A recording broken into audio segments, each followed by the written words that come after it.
Hello, you're listening to Otaku Spirit Animecast. My name is Andrew, and I'm joined here with Chris. Yo. Today's episode is our Spring 2024 anime season preview. Yes, we have about 3 weeks, a little bit less than 3 weeks, and then everything starts. Actually, it's like 2 weeks for some shows. 2 weeks, and then everything literally starts for the next season, which, yes, Chris, I have some bad news. What's that? I regret to inform you, we have yet another season of over 60 shows. If you throw in the continuing shows, it's 62. So it seems like this is par for the course for anime industry now. It's just every season is going to be we're already getting like a whole bunch of announcements for summer. And I'm like, yeah, we're already tallying up the 60 for that one too. It sucks. It really does suck. Like I keep saying, it's not so much. I like variety, but it's just it feels like I don't think most of these shows are ever going to get watched. Yeah. And I'm every single season wondering at what point Crunchyroll is going to finally go, let's stop licensing literally everything. To which point, HIDIVE is going to be really happy. Yeah. And Disney will be happy. And Netflix will be happy because that means their competition starts going down and they can probably get titles easier. It might be a strange, odd effect that randomly comes out of that. So yeah, that's the good thing. The moment that and I think Crunchyroll knows that. The moment they slip, somebody's going to appear. And I don't, it's not so much that HIDIVE will do it or whatever, but it's just another company's going to go, they're not getting a lot of these titles, and this is a perfect chance for us to be there. And I think that's what they've been banking on this whole time is keep buying everything because otherwise somebody else will. And then their sub's going to go there. But, yeah, we'll see. But, yeah, again, this is the Spring 2024 anime season preview. We're going to go through all these shows of the season itself. We'll start off with new series. We'll go into returning series, and then we'll talk about ONAs and all that other stuff, and then all that kind of stuff. But each one of them, we'll go for the title itself, the Japanese title, what I think the English title should be, or whatever they've kind of assigned it at this point. It could change. All this stuff is subject to change, of course. Some of these shows could not air. Some could be delayed. Some can pop up in another season, whatever. We'll go through the synopsis, which we always have fun with. You know, people mostly have fun with me trying to pronounce the Japanese name, which I'm getting better at, so less people laughing at me. We'll go on with who actually made it. We'd like to look into exactly who's working behind the scenes, the directors and the series composition, the scriptwriters, to see if anything's interesting, and then move on to the next one. So, yeah, as per usual, at otakuspirit.com is where you can go for all of our links, social media links, ways to get a hold of us, ways to get a hold of our Discord. Jump in there, meet a great group of people that just love talking about anime. If you don't like talking about anime and love anime, then don't go. We don't want you. But yes, let's jump into it. Additionally, yes, on otakuspirit.com, that's where you can support us. We have Patreon, all that kind of stuff. Greatly appreciate everybody that supports the channel. But yeah, let's kick things off with the Twitter show, as everybody's calling it at this point. The Twitter show. Kaiju number 8. With the highest kaiju emergence rate in the world, Japan is no stranger to attacks by deadly monsters. Enter the Japan Defense Force, a military organization tasked with neutralization of kaiju. Kafka? It's probably Kafka, huh? It's probably not Kafka.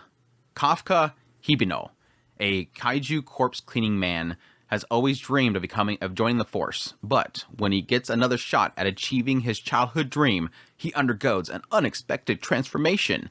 Based on the PV, I can guess it's a monster going down his throat. yeah.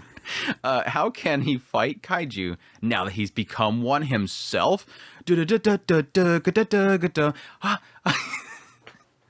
Everything like this immediately goes, it's Attack on Titan. Production IG is working on it. It's based on a manga, action adventure sci-fi, and the director on this one is Shigeyuki Miya, who did Onihei, Bloodlord, Lupin II, Green versus Red, and the series composition and scriptwriter is Ichiro Okuchi, who did Skate Infinity, Spy Family, and Gundam: The Witch of Mercury. I joked about it earlier. Yes, it's going to be on Twitter, but it's also going to be on Crunchyroll. So I like to make the joke that everybody freaks out about it being on Twitter. Oh my gosh, it's going to be ruined. The bit rates, all that kind of stuff, which, yes, I agree. Bit rates aren't that great. But I at this point, they haven't said anything. But the assumption is that it's going to be on Twitter for free. Like, you can watch it on there. I don't think it's going to be streamed. A lot of people are saying it's going to be streamed. I think they're just going to throw it up on there and you can watch it whenever. I don't know why they would live stream it. But yeah, you're going to be able to view it on there, and I'm assuming it's going to be free. They could end up actually putting it behind blue, but like Mr. Beast, his stuff isn't behind Blue, and if they wanted to make money, they would do that. So I don't imagine that that's going to be the case. What I'm assuming is it's probably a decision by the production committee to do that, to try it out. Not so much as like a licensing deal with Twitter. It's just, I think they're throwing it up themselves. It's going to be on their platform, their Twitter handle, all that kind of stuff. So, yeah. And if you don't like Twitter and you don't want to see the bit rates there, again, it's still on Crunchyroll. So it's going to be on both locations. So you can sub and get a better quality on Crunchyroll, or you can watch Twitter. Anyways, that's a whole long discussion there. Excited, Chris? It looks interesting. It looks interesting. I do agree with people. There's the joke is obviously that it's basically Attack on Titan, because you have Kaiju, they're fighting it, and then at some point one guy literally becomes the Kaiju, and he used that power to attack the bad guys. But I'm assuming it's, I don't know, it could get eventually to that point where like there's another side to the war itself, and it turns into this like two sides of humans fighting each other with the Titans or whatever kind of thing. But I think for now it looks interesting. I think the appeal that I have, like, the PV so far gives me an indication of, yes, this guy is a cleanup guy. They come in there after the Kaiju's destroyed, and they chop up the body of the Kaiju, and they clean up the location, all that kind of stuff.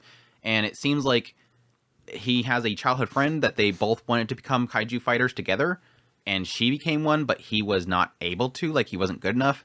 But then, of course, this whole thing changed the situation, and now he's joining them, question mark. It looks fun in the regards that it's got, like, that whole... Like, it's the company of brothers, you know, like the military group of brothers that go out there and fight together, and then they have their time outside of the fighting the stuff. And I get a little bit of sense of camaraderie in there, and the aspect of the day-to-day that they kind of experience outside of fighting the things. But then when it comes to the actual fighting, so far, based on the PV, it looks really good. I like how visually it looks. Being fair, it does look fantastic. A lot of their Kaiju fights seem to be holding steady, as I wouldn't say they're not CG, but it's not blatant as far as CG is concerned. They all look like they belong in there.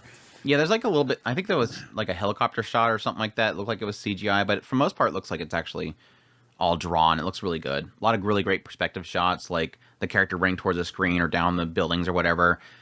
Their use of like perspective shots is really good in there. So yeah, it so far looks really good visually. I'm not like a huge fan of the character designs. They have like a very elongated look to a lot of the characters, like especially the chins, but everything kind of points that it's going to be something I'm enjoying. So, and it's got a couple shots in there as well that kind of gives that setting, that is establishment shots with the monster, the Kaiju coming in. Like they have this one shot where it looks like before everybody panics, it shows it kind of going through the water, and they got that kind of whole, I don't know, like an Evangelion kind of thing where you almost get grounded in the setting that this is a city, and then suddenly this thing's popping up in the middle of it, and then all chaos breaks loose.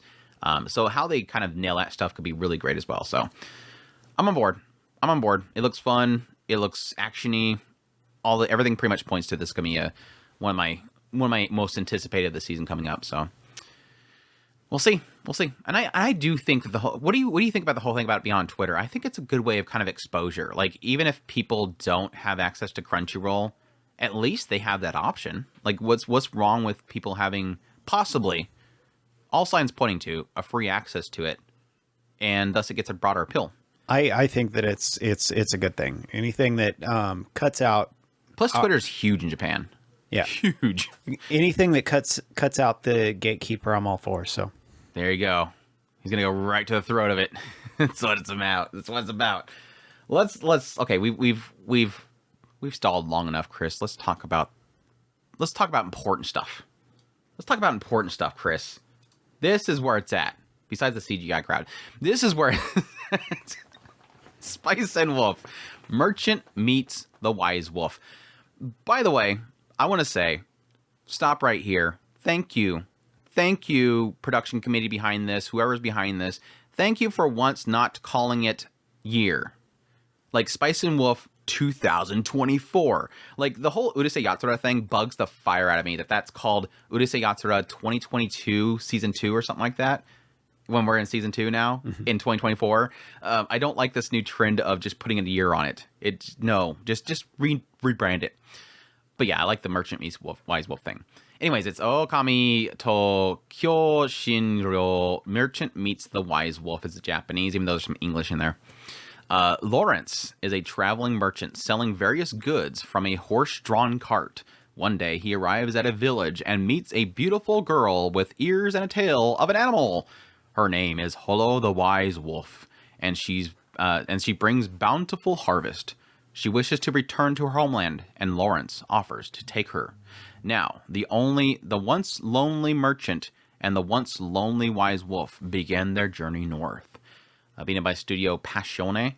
The source is a light novel. The genres are adventure, fantasy, romance. The director is Takeo Takahashi, who did the original Spice and Wolf adaptation.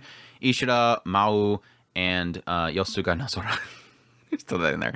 The other director, it's two-pair director. Hijiri Sanpei, who's episode directorial work and assistant work alongside of Takahashi with a lot of their projects.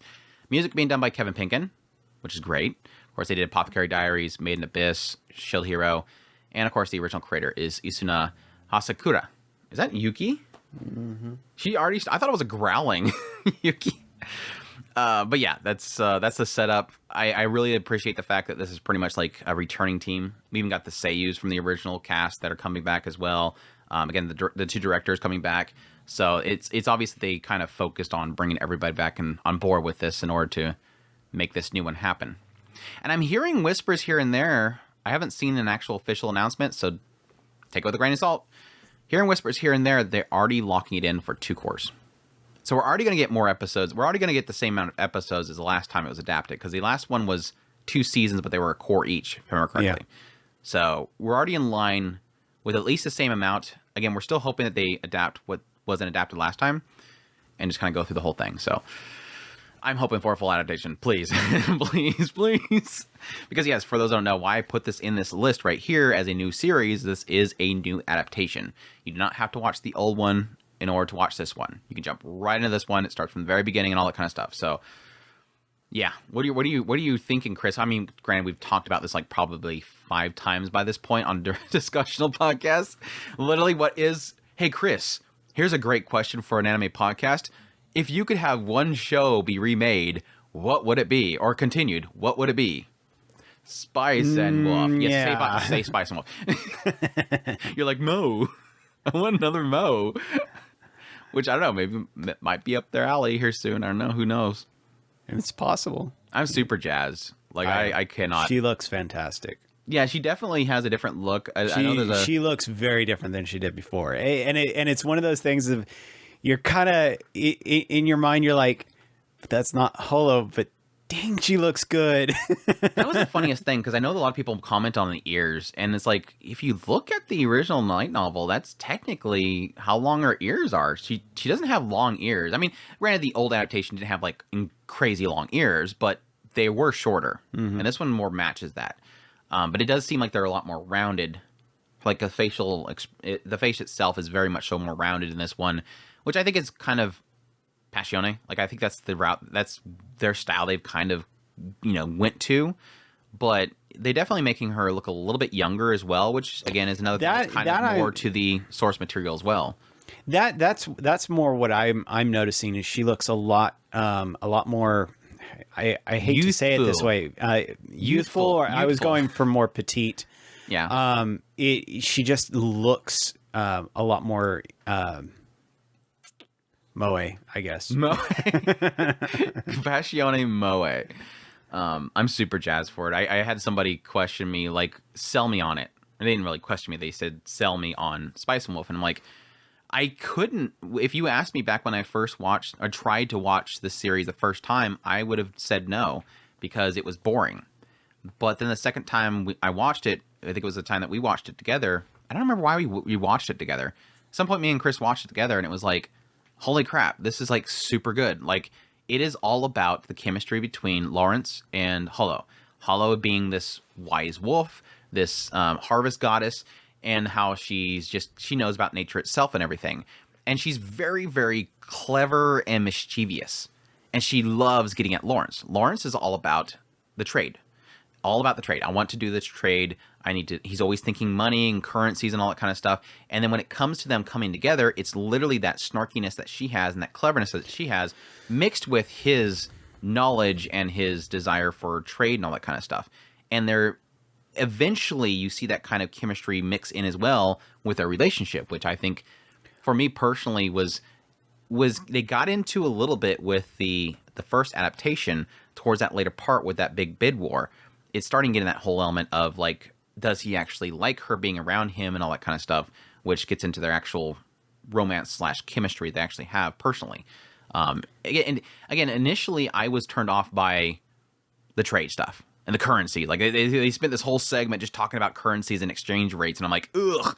But then once I start getting into it and learning how this writer thinks, I was like, wow, this is extremely clever. This is like really well thought out. The best way I can explain it is Lawrence is, to put it in the best way I can, he's a monk that is completely and totally sold on his trade. He is a merchant through and through. Holo is this kind of interesting thing that comes into his life. You can use the what we've used with a lot of the love triangle shows. She's the interesting new thing. And she's definitely a wrench thrown in his gears. Yeah. Like he's got his set, like, I'm going to do this. And that's how a merchant has to think. When you're traveling long distances, and he even gets into that, you get your stuff from here and you know that over here they need this. So you buy this, and then you go over there and you sell that. And then you know that they have something that these people want. And that's what they're always doing. They're constantly leapfrogging off of each location. And she's the one that kind of comes in and goes, okay, buy those apples. Why would you want all these apples? Okay, fine, I'll buy the apples. And they put the apples in there, and suddenly, wait, these are pelts from this area with healthy wolves that have been eating the apples there. Yeah, that's exactly it. That's what she does. She throws a little wrench in his usual safety, basically. Like, this is his safe route. She throws like a wrench in there and says, but if you do this, things change a little bit. And she's basically adding like an element of what she sees as well. What's interesting to their dynamic is, while the entire time that they go from place to place, they're constantly chasing and running away from each other. They're constantly at odds. And the funny thing is in all actuality, what she's constantly doing with him is, in a way, she's teasing him and making him realize, what is the value? What is my value to you? And this is this constant interplay between the two, where he's constantly going, almost this not wanting to accept it, but in the same way, he's truly deep down, he knows that she is valuable to him, and she is not worth anything, and he can't quite quantify what it is that she brings to his life. And it's this interesting interplay as things go along from place to place. This becomes more and more apparent along the way, and it's hard to, when like Andrew was saying, the first time I watched it, I liked it. I mean, I love Holo. Holo is an absolutely fantastic character. But Lawrence never really worked for me. He's fine as something for her to toy with. But watching it the second time through, and especially now going into the actual light novels, I absolutely love their interplay. Their interplay is absolutely brilliant. And it really does go along the lines of, how do you make a merchant understand the value of a partner? And I think that is one of the most brilliant things about this story. Yeah. And I still hope that they're going to do at least, like 3 seasons or so adaptation. I would really hope that. And again, that's my expectations, just because why readapt this if you're just going to do the same amount? It's like, there's got to be a reason. And it is something that's always had like a ongoing fandom. I mean, Holo figures have been nonstop for like literally every month, every other month for the last, I don't know, 20 years. So obviously there is a passionate fandom, and I love to see it get more. So we'll see. That's Spice and Wolf. Merchant meets the Wise Wolf. Next we have is Rising Impact. Man, you know that's good. That's a title right there, is Rising Impact. Did I just close the window I just opened? No, it's right here. Okay. But yeah, this is a Netflix show. Chris, we got a Netflix show. A young boy, Gawain, lives in a mountainous, rural area with an incredible love for baseball and making the ball really fly. This is a great synopsis already.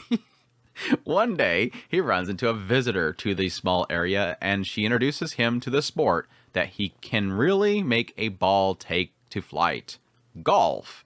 It takes just one shot, and Gawain is hooked. With this, like a hook shot? Sorry, that was dumb. With his grandpa's approval, he sets out to Tokyo with his mysterious woman to learn all he can about golf, encountering many colorful characters and obstacles along the way. I thought he was going to be a robot. Maybe he ends up being a robot. Just based on the PV, I thought he was a robot. Doesn't his eyes glow at some point like a robot? This show is clearly not Yuri enough. I thought it was like Astro Boy. We have a Yuri golf show coming back. That's soon. Soon we'll get the Yuri golfers. There is 2 golfer shows this season, though. That's kind of interesting. But no, I assumed that he was going to be a robot, and then I laughed I internally laughed when it got to the grandpa part. Like, yeah, that's going to be totally, what's his face of Astro Boy. I thought it was Astro Boy with golfing. Can you detect the art style, Chris? I was going to ask you that. Does the art style remind you of anything? Especially the females. It sticks out so much with the females.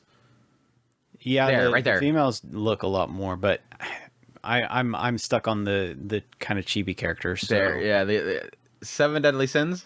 Yeah, I was thinking 7 Deadly Sins, but I wasn't really sure because I don't know. Yeah, I guess.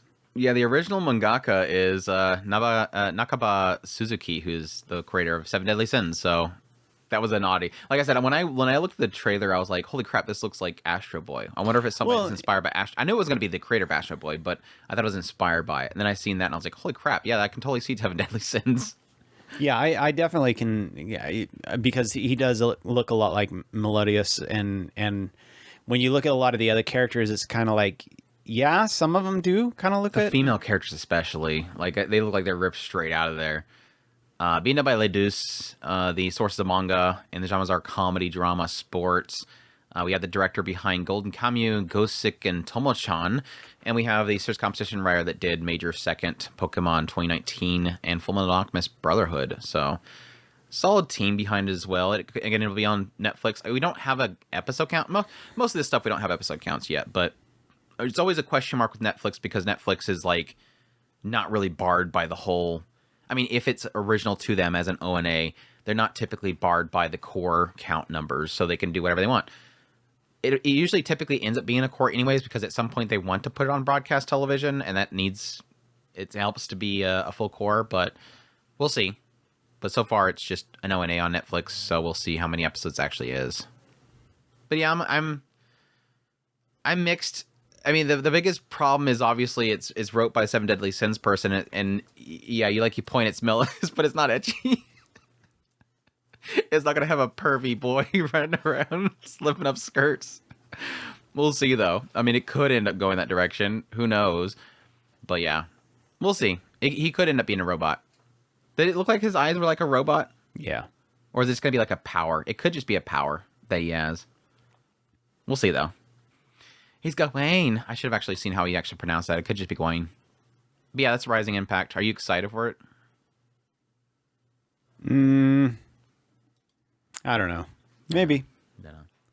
Something you may be excited for, especially with the unfortunate turn of events here recently, is Sandland. Yes, Akira Toriyama's Sandland series is getting a series. Of course, they already had a movie of this, but they're going to be turning the movie into 6 episodes, and they're going to be going into the next part with the actual anime TV series on Netflix. Or no, it's on Disney. It's on Disney. Yeah, Disney. But yeah, in a far future, war has destroyed the entire Earth, leaving only a barren wasteland where the supply of water is controlled by a greedy king. In the search of a long-lost lake, Sheriff Rao asked the king of the demons for help, and got the king's son, Beelzebub, and his assistant, Thief. That's a cool name. Together, the unlikely trio sets across the desert, facing dragons, bandits, and the deadliest foe of all, the king's army itself. But yeah, this is done by Studio Sunrise, Kamikaze Doga, and Studio Anima. So 3 studios. Sources of manga, again, by Akira Toriyama, the creator of Dragon Ball. And director Toshihisa Yokoshima, who did Kokolors and Amanatsu, as well as script writing by Hayashi Mori, who did Cells at Work, Code Black, and Space Dandy Season 2, Episode 4. Specifically, that one, because you know how they like to jump around who does what episodes on that series. But yeah, I don't know if we've ever talked about this on it. I mean, we talked a little bit about it in our Akira Toriyama. I want to keep saying that. Darn it. Akira Toriyama's podcast episode, we talked about him and our love of Dragon Ball and everything. But Sandland was always that series that I just never paid attention to. Like, it was just odd because, again, I love Dragon Ball so much. And it's like, I just never really looked into it. What's kind of fun is that it feels like it's going back to its old art style. So it'll be interesting to see how that translates into modern day per se. So yeah. The old art, it's literally like it's Dragon Ball, the original Dragon Ball. Yeah. Like, out in the middle of nowhere, typically, not like in cities or something like that. And then you mix in some Dragon Quest. Like just throw some Dragon Quest monsters in there, and that's literally what you have. And then yes, going back into his old like love and obsession with like vehicles and tanks and all that kind of stuff that we only really found out when we were actually looking into him after his unfortunate passing. But yeah, I'm really, really excited to jump into the series. And again, there's a lot of it's technically more so now fueled by his unfortunate passing, but it's just again getting him back into something done by him, I think, is something that I just feel more now than ever to kind of do. So again, it's kind of unfortunate that it's on Disney, but it is what it is. It's got to be somewhere. Again, always like competition. Disney hasn't done anything terrible to anime so far yet. We were very hesitant when Disney started getting shows, and now it's like, okay, they haven't done anything bad yet, so we'll be patient. We'll trust them for now. Just keep an eye on it, make sure they don't screw something up. I don't know that there's anything in Sandland they would mess up, but we'll see. Akira Toriyama could get a little bit risky at times. Yes, he does. But I don't know. He kind of, it seemed like he grew out of a lot of that stuff, but we'll see. Yeah, that's Sandland, the series. Looking forward to that one. Let's get into, you were asking earlier, and it has answered. The outline has answered you, Chris. We have Yuri. All right, here's your Yuri. We have, our next one is Whisper Me a Love Song, or Sasayaku yo ni koi wo utao. This one is bubbly, energetic first-year high school student Himari falls head over heels for her senpai Yori after hearing her band perform on the first day of school. Himari tells Yori... they're going to go play golf? Maybe. Okay. Himari tells Yori... That's probably the next paragraph that I don't have. Himari tells Yori she just loves her. And to Himari's surprise, Yori says she loves Himari back. But when Himari realizes that she and her senpai are feeling two different kinds of love, she begins to ask herself what love really means. I'm getting so sick of that. I actually ranted about that in my video doing my top picks, my top most excited for next season. I was like, God dang, there's like at least 2 synopses this next season that has the what is love. But yeah, the idea here is that, yes, she confronted this musician girl and said, senpai, I love your music, or something like that. It seems like it's that whole thing. But then in return, she's like, oh, I love you too. Wait, are we talking about the same love? Like, I think it's like admiration versus like crush. Like, I think the musician, it's implying the musician herself, Yori.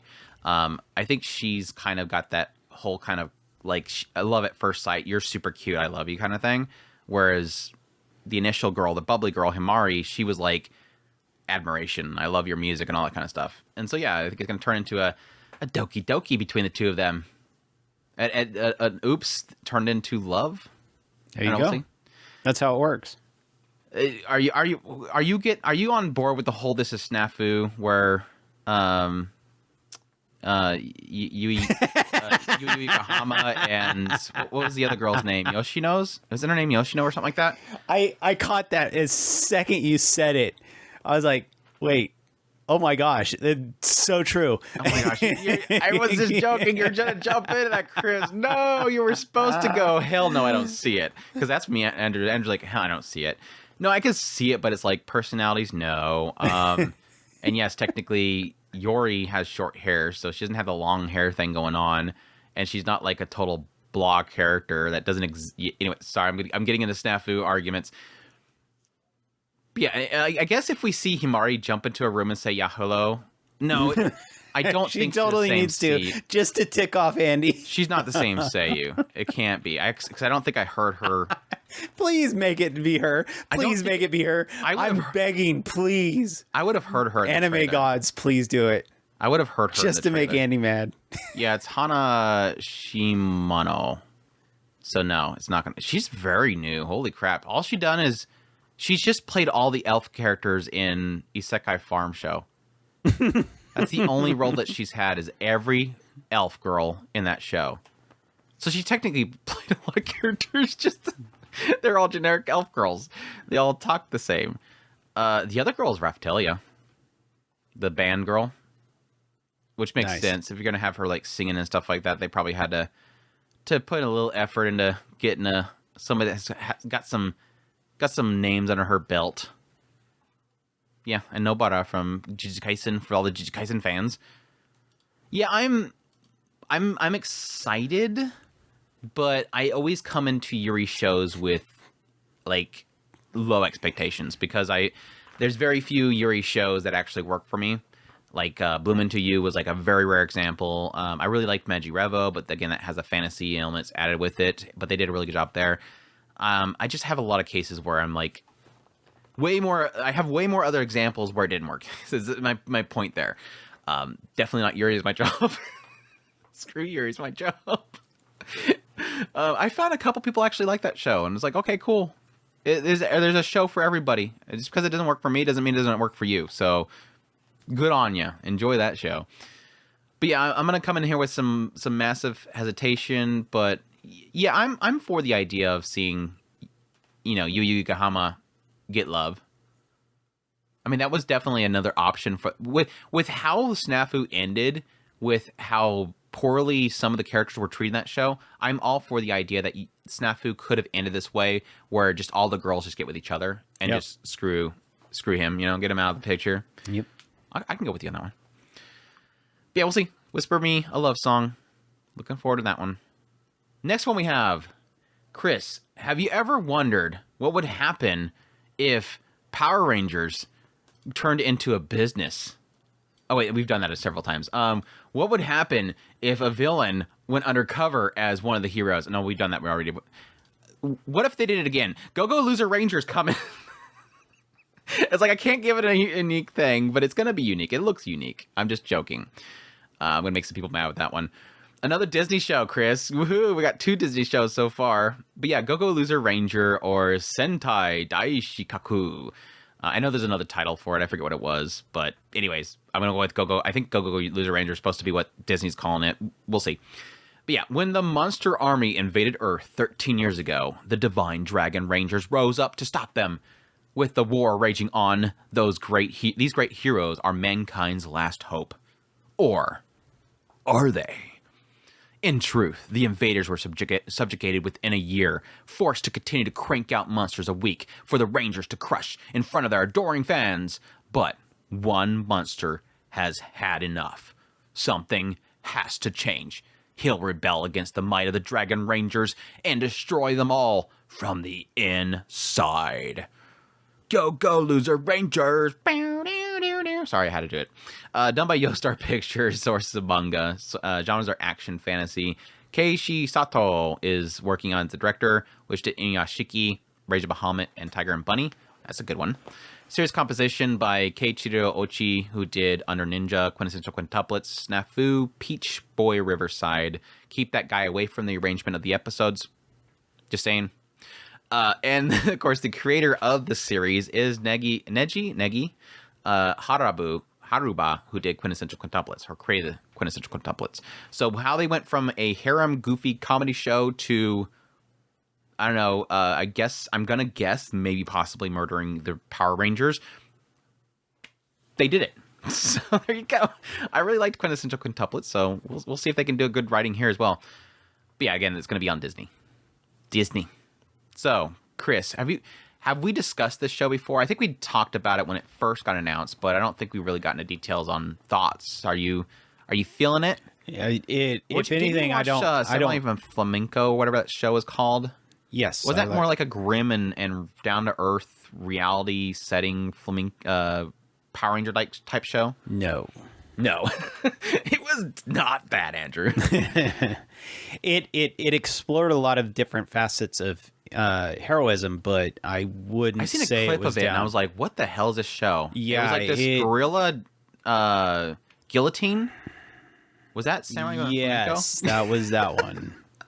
I was like, I'm watching this clip, and I'm like, what is there a gorilla with a guillotine in its stomach that's pushing people inside there and chopping off their heads, and then I'm like, what is this show? And then at some point, some guy showed up and they said flamenco or something like that. I'm like, is this Samurai Flamenco? What the hell? It started out down to earth, and it got really. I think I remember really talking weird. about that. Yeah, it got weirder as it went along.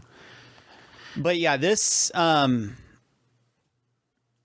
don't know. It could be interesting to see at least a couple of episodes to check out where it's going. Because it could be an interesting thought to kind of, I don't know, explore the heroes from the inside type thing, going from the bad guy's perspective and then trying to shift things by infiltrating them to see maybe that could change his mind on what they are as far as whether or not they really truly are the good guys or not, and it'll be interesting to see where they go from there. Yeah, my mindset goes more in the idea that it's obviously opening up as the idea of the bad guy going and infiltrating the good guys and killing them, like destroying them all from the inside. Like it's implying this idea of him going in there and taking them all down. But it's like, are you actually going to commit to that? Is he actually going to beat anybody, or is he just going to go in there and it's going to be one of those, oh, they're actually not all bad. It's just this one. Like it's Red Ranger. Red Ranger's the jerk. Everybody else is kind of cool. Does he form bonds with them or whatever from the inside? That's going to be the massive question mark is like how it plays that out and if it does it right. I've heard pretty much everything I've heard of this series is positive. So I'm assuming it's doing something right. So it's kind of one of those ones where the synopsis and what I'm seeing so far, I mean, visually on this, the PV looks really good. But everything by the synopsis and the story so far doesn't have me excited.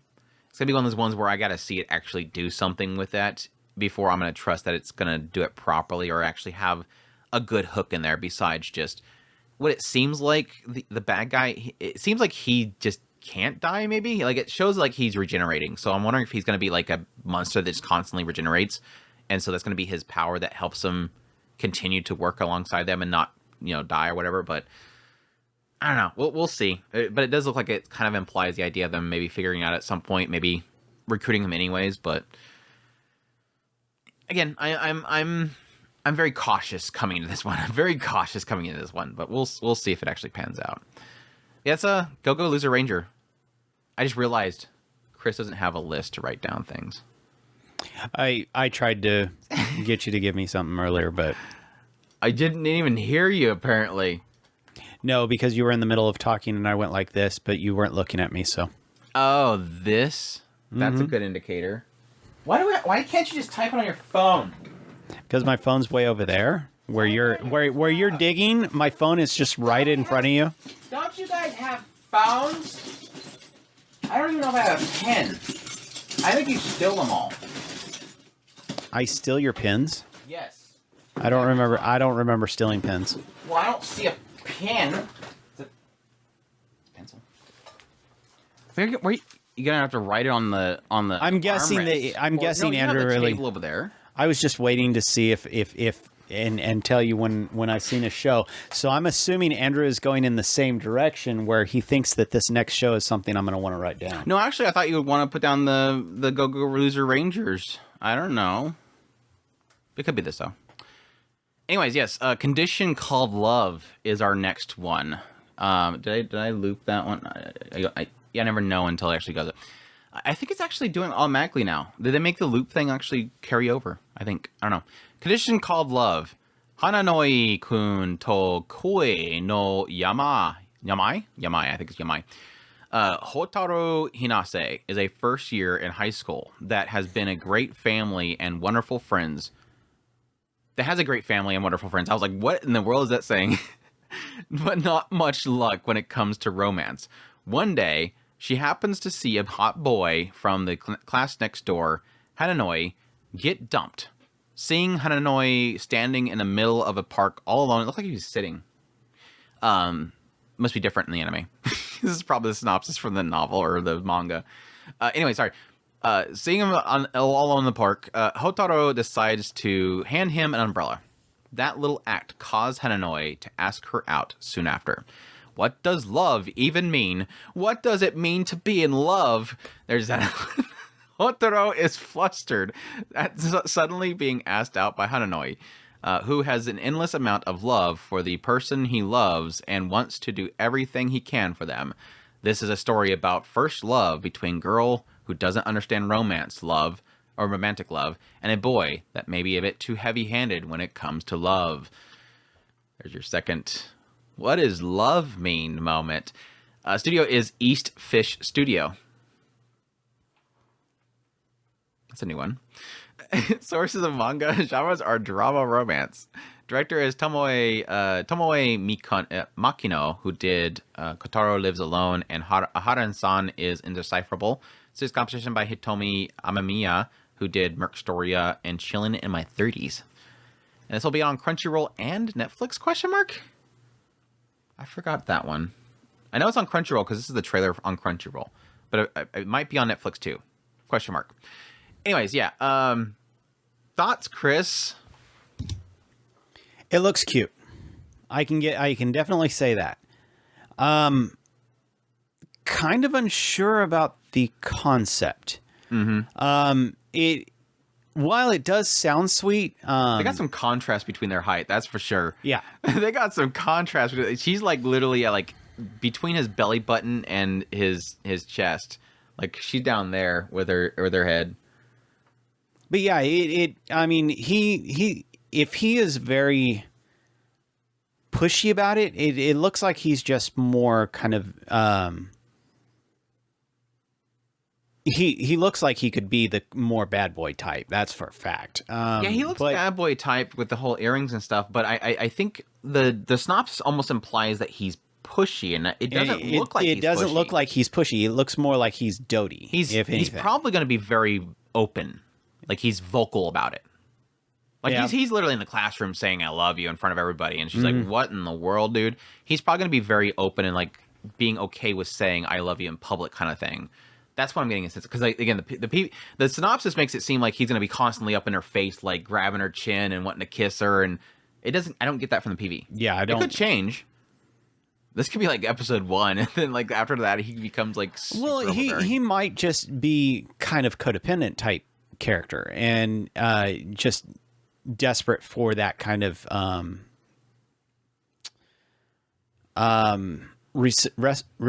reciprocity, if you want to call it that. I'm not real sure what the word is. Reciprocation. He wants that kind of somebody to dote on him, and he's putting too much into it, thinking that that's what he's supposed to do, but maybe it seems like he wants to be above and beyond kind of person. Yeah, it says the endless amount of love and a person that wants to do everything they can for them. Mm-hmm. So it kind of implies the idea. Maybe that was. Well, did it say that he got turned down or dumped? I think it said they got dumped. Yeah, he probably got dumped by the last person because he was too much. Yeah, and I wonder if that's going to be one of those aspects where he realizes, like, oh, I got to chill out. I don't want to ruin this again. Maybe that could get into an interesting storyline there, because I do think that is technically something that a lot of people do have to face, is this idea of being a bit too much and possibly pushing people away from themselves, even though it could be an aspect of that they thought that they had to do that, or just that they just are too much. Yeah. And they have to learn how to dial it back. Who knows? I mean, yes, like typically with the romance stories, there's always potential there. It's just one of those ones where I guess it always comes down to the characters. Honestly, it's something you cannot get across in a synopsis or even a PV. Is how the characters act, how their chemistry really works is a massive question mark. So, as per usual, it's going to be. We'll have to wait and see. Yeah, it's not like an action show where you're like, holy crap, did PV? There's stuff blowing up. I know what I'm getting into. With romance and slice of life in general, we'll see how the characters play out. We'll see if they can sell their characters. But yeah, I do think that she's super cute. I think their contrast is definitely there with their height, which I always got a kick out of. I always like that contrast in height. A condition called love. We'll see. Time to break wind, Chris, with Windbreakers. That sounded weird. I mean, it's the title. It's not my fault. It's the title. I don't make up these titles. All right, let's get into it. Windbreaker. Haruka Sakura wants nothing to do with weaklings. He's only interested in the strongest of the strong. He's from Furin High School, a school of near dropout degenerates, known only for brawling strength. And in a town known for its territorial disputes, Haruka's got only one goal: becoming the hero from I was getting all into it and then I flub it. Becoming the hero his town deserves. Cloverworks is working on it. Sources of manga, action, drama, comedy. Toshifumi Akai of Fake Random Order, Shelter, and assistant work for Darling in the Franxx is working as director. And we have series composition by Hiroshi Seko, who did Zom 100, Vinland Saga 2nd season, Chainsaw Man, and Mob Psycho 100, as well as Jujutsu Kaisen. So got the shonen series competition writer, that's for sure. The brawlers are coming back, Chris. It feels like the school brawlers are coming back. We had Buchigiri last season, and now we got this one.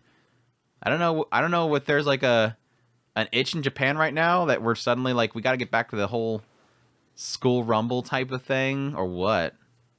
It's kind of weird. I kind of want it. I think I might go and check this one out. Did you try out Buchigiri? No. I know this one gives me more of a vibe of, I don't know. Buchigiri was goofy. Buchigiri for sure was goofy. Like they focus. I mean, this one's categorized as comedy as well. But I don't know. I didn't get as much goofy from the PV as I did from the PV for Buchigiri. So maybe that's why I'm feeling this one going to be more serious. But this one feels more shonen-y. Yeah, that's for sure. It feels a lot more shonen-y. But I don't know. I after Buchigiri, which didn't really work for me, I'm not like just running out of the way. The only problem is there's not enough girls. I'm sorry. The school brawlers, they definitely have to have the girls. Yeah. And I only see like one girl, maybe two. They gotta have the flowers. Yeah. They gotta have flowers. I don't know. He looks like he's not as obnoxious as the guy from Buchigiri, who literally all he talks about is losing his virginity. Hopefully this guy's not the same. But he's probably gonna scream about how he wants to be a hero all the time. Hero! I want to be a hero! He's gonna say that every 2 seconds now. I don't know. It looks like something fell on the right side of his face and changed his eye color and hair, though. It's this style. He's styling. I thought they were just trying to get the Fire Ice boy from My Hero Academia, put him in an actual brawler. It will be interesting. So he can be the hero. One of the interesting things is you have like the whole like Buchigiri Mappa last season, and now Cloverworks is coming with this one. It's like, I wonder if they're going to want to flex a little bit, like, oh, you thought Buchigiri was good. Let's see if we could do better.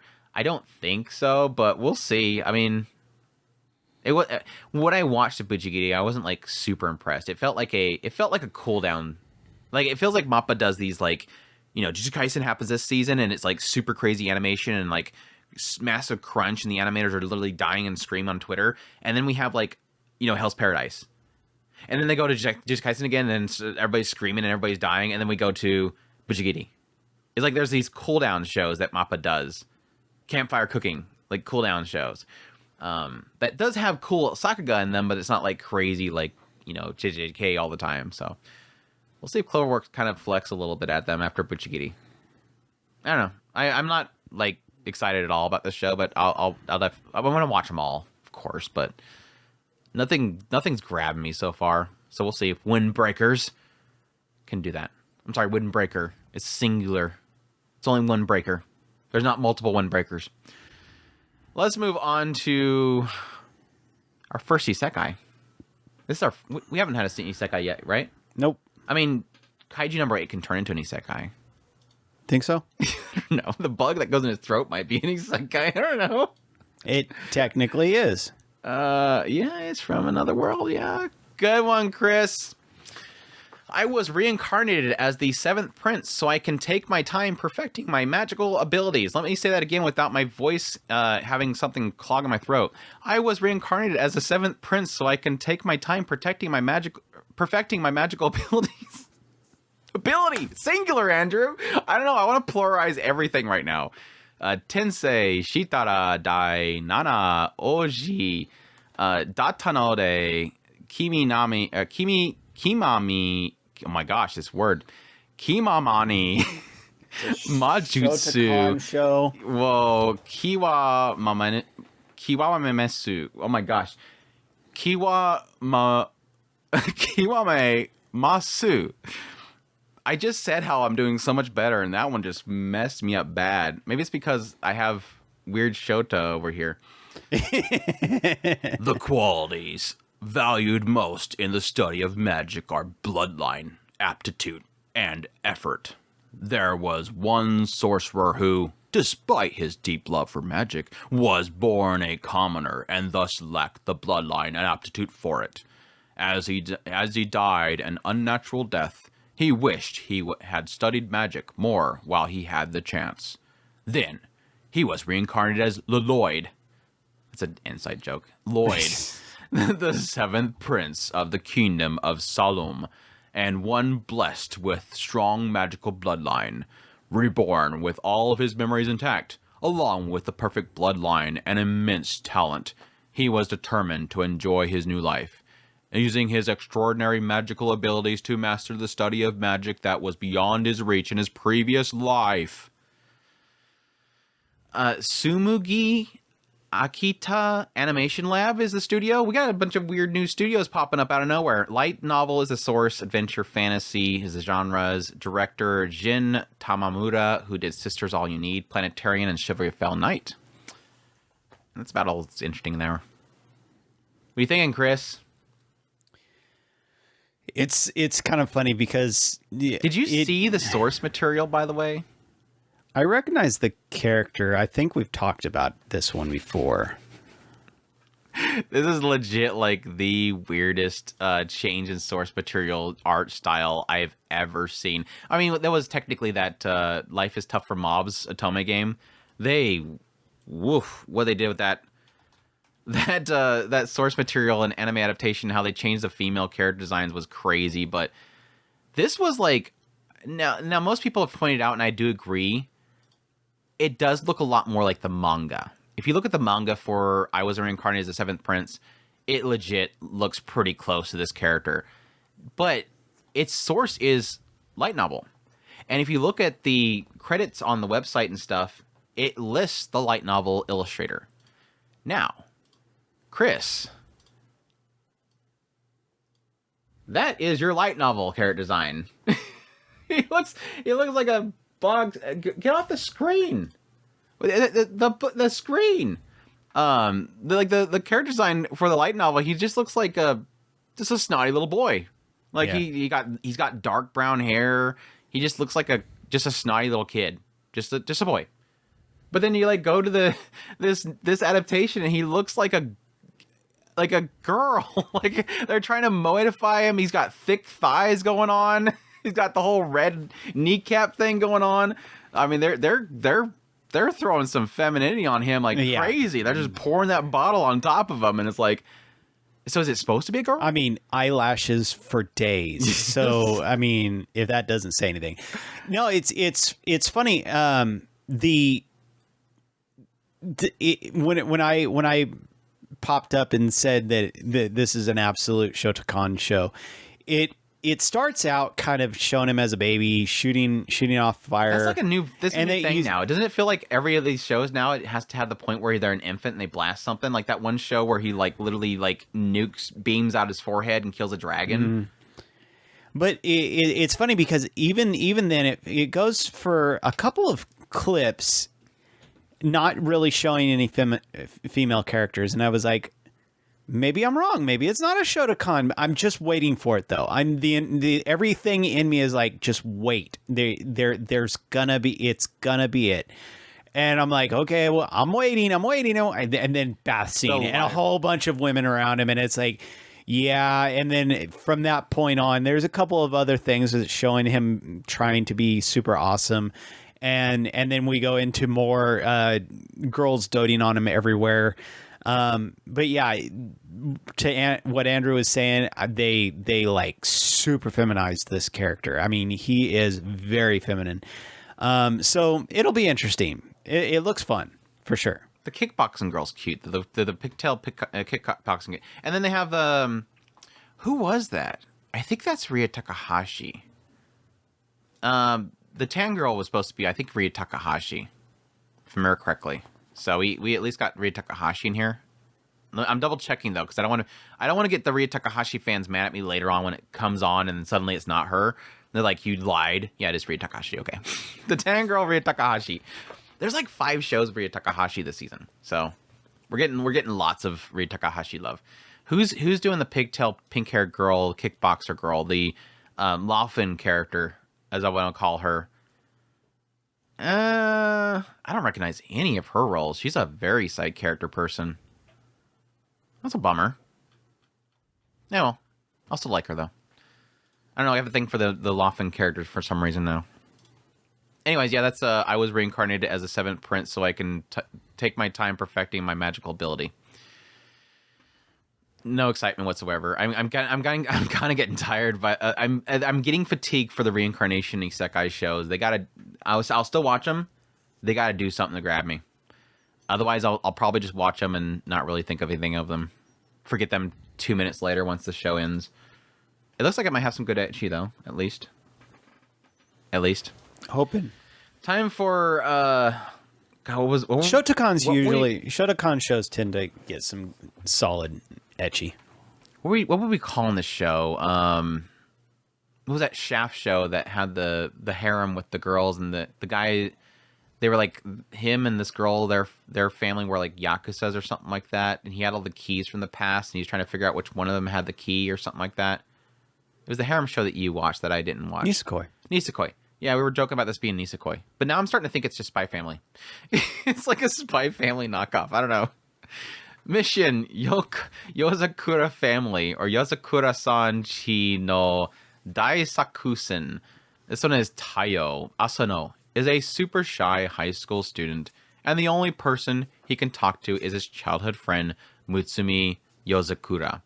It turns out that Mutsumi is the daughter of the ultimate spy family.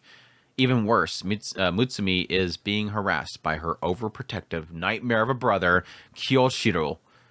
What drastic steps will Taiyu have to take to save Mutsumi? A spy family comedy. The mission begins. Yeah, you didn't drop that last line of that synopsis there for any reason. Wink, wink. A spy family comedy. You like Spy Family? Watch the show. Or read this novel or manga. It's based off of manga.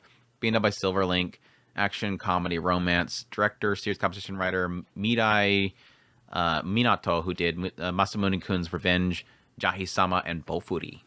So, yeah, this one feels like it was announced 5-6 years ago. It just feels like it's been so long. Because again, back then I made the joke about it, Nisekoi. Even though I don't think there's really anything there about Nisekoi, it's just I think it's just the fact that she has like the overprotective spy family and they're like super rough or whatever. Because it seemed like he's just normal, which I think it wasn't Nisekoi. They were both families of yakuza and they were against each other. Yeah, and then they were trying to like wed them in order to merge the them. families. Yeah. And he just seems like a boring. At least there's one positive note. I will note. Could this be one of the rare cases where the childhood friend has to win? Like his childhood friend is the main girl and they're childhood friends, and so he has to get with her. So it might be a rare case where the childhood friend actually wins. It actually kind of looks interesting. It more looks like because it looks like a fun like old school rom-com. Yeah, it's got tons of different character types that are all over the place in there, and so it could be just a mishmash of a whole bunch of goofy comedy. So I'm actually kind of interested in this one for sure. Now, I think the only thing that I'm hesitant on it with is, okay, how they're setting it up is that it looks like he's obviously bullied. It looks like he's an outcast, no friends, and then she's the childhood friend that always communicates to him, gives him that light, like he's in a bad place, and she's the one that comes by and talks to him, and that's kind of brightens him up. And it seems like at some point it's going to come down to him probably trying to help her. Like he gets caught up in what her family's doing, and he has to get the courage up to help her. Now, it could definitely be one of those cases of quote unquote the underdog, the weak boy that never stood up, even if he was bullied or whatever, he never stood up. Now suddenly I want to protect her, and so he finally steps up. And yeah, it seems like already based on the PV and the synopsis, is probably the first target is going to be the brother. The brother doesn't like him being around her, and he's probably going to have to fight back against the brother or whatever, prove himself to him. So why I bring that all up is because my only concern that I have right now, because the PV looks good, my only concern right now is he going to be one of those constant relapse characters where they're constantly being a wine bag, and then the last minute he gets beat up, and then suddenly he gets the courage and gets really angry, and suddenly he does something cool, and he goes back to being a wine bag, and then he gets beat down, and then at the end of the that arc, he suddenly stands up and he's brave again. He's pushed to the limit, basically. I don't necessarily like those characters. I don't like the constantly push to the corner and suddenly they do something really cool moments characters, and how it constantly resets that. It could not, but we'll see. It seems like he's going to be, I don't know, he could have some sort of unique skill in himself or something like that. Maybe something awakens in him. That's the question mark, is what eventually drives him into finally stepping up, and when he does he constantly fall back? So that's my only concern. I don't know if you're getting those vibes too. It's possible. Yeah, I mean, he's being carried around by the little wire things, and in one scene, he looks like the guy's constantly antagonizing him with the daggum wires. Brother, you think they gotta be the brother, don't you think? The girl's brother? Yeah. Yeah. I mean, you can see them together there. So. Yeah, but I'm just saying. Yeah, I'm assuming he's probably the first target, which is probably the brother. The nightmare brother. The nightmare of a brother. We'll see, though. Mission Yozakura family. This one was something that a few people were pretty excited about on the Discord. I always like to take note of stuff that the community seems to be excited for. But when this was first announced, there was a few people chirping about it, which is Unnamed Memory. This one is my wish. My wish as a champion is for you to descend the tower and become my wife. Climbing a deadly tower, Oscar seeks the power of its master, the Witch of the Azure Moon. He hopes her incredible magic can break a curse that was a curse that will kill any woman he takes for a wife. When the prince sees how beautiful Tinasha is, though, he has a better idea. Since she's surely strong enough to survive his curse, she should just marry him instead. Tinasha, that name is going to be a pain in the butt for me to talk about later on. If I've messed up that name 3 times now. Tinasha isn't keen on the idea, but agrees to live with Oscar in the royal castle for a year while researching the spell placed on the prince. The witch's pretty face hides several lifetimes of dark secrets. However, secrets that begin resurfacing. Yeah, this was one of those ones where, like I said, I heard a little bit of hype about it, but at the same time, when I watched the PV, I felt nothing, unfortunately. And the synopsis doesn't really help it either. Done by Studio ENGI, source of the light novel, adventure, fantasy, romance is the genres. Director is Kazuya Miura, who did Uzaki-chan, Food Wars, and Tomage, and series composition by Deko Akao. But yeah,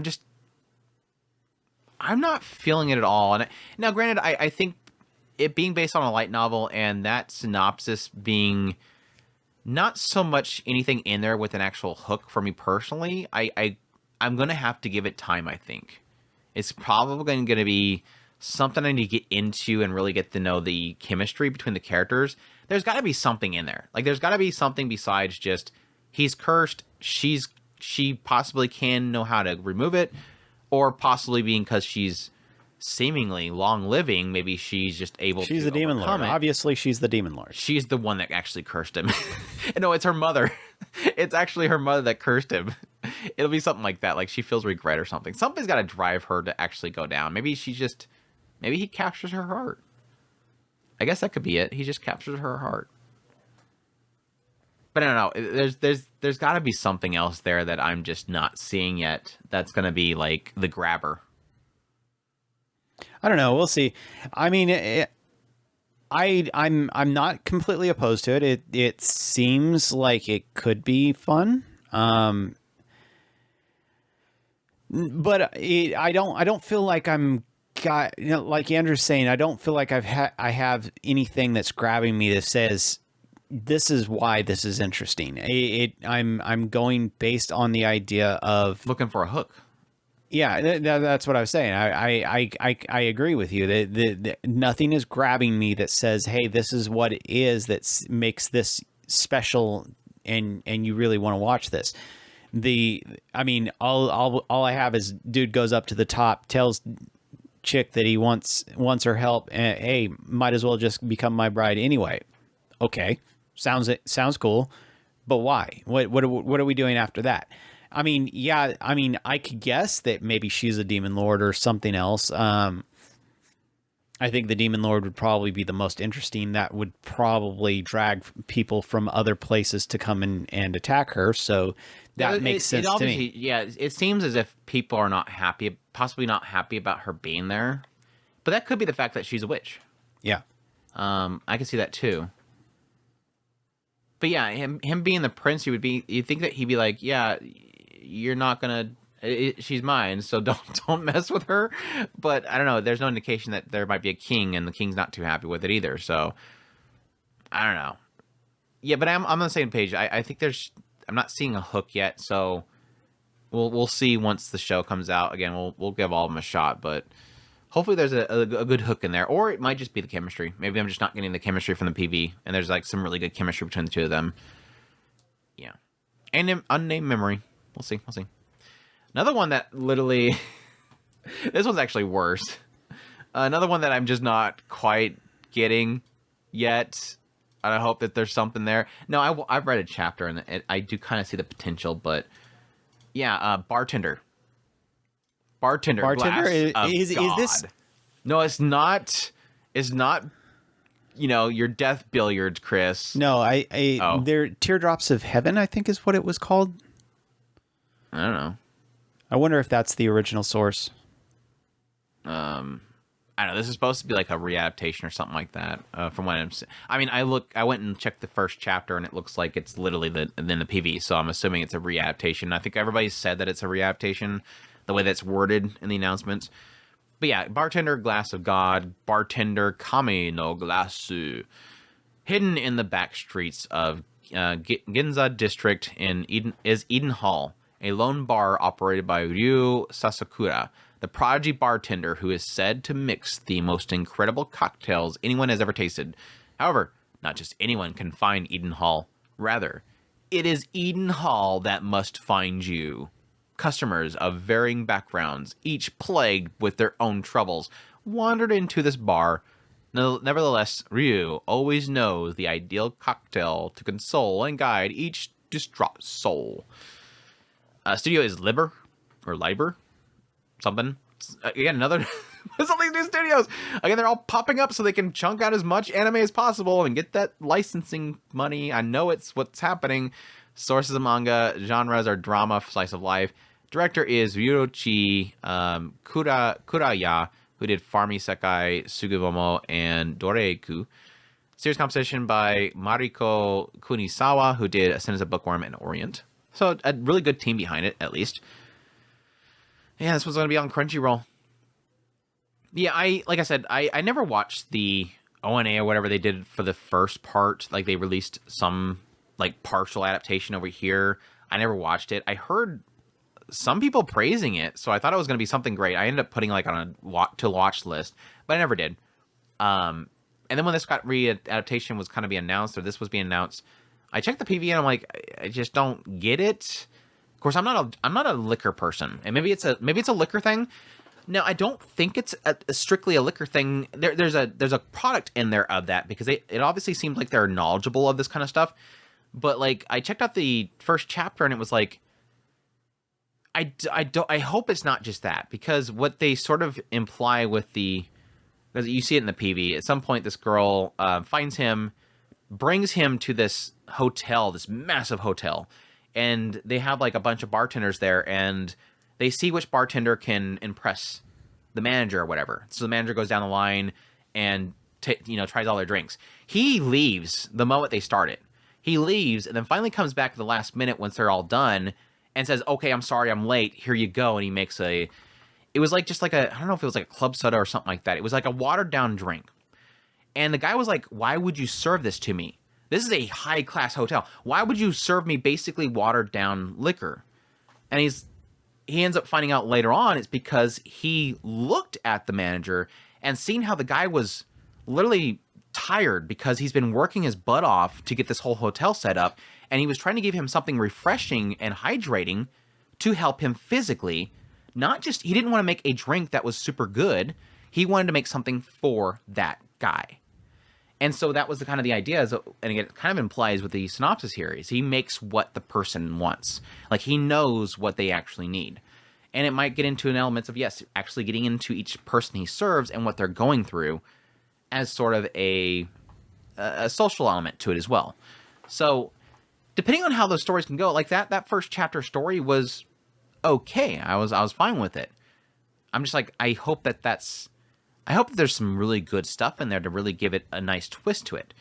Because, yes, I have a problem with constantly thinking about Death Billiards and Death Parade when I look at this, and that one was like super heavy, crazy stuff, getting into the characters and what they're going through in their past. And they can kind of do the same thing there, but of course, Death Parade wasn't about the drinks. It was about the games. But yeah, we'll see. It looks fine. But if it's too much drinks, I won't care.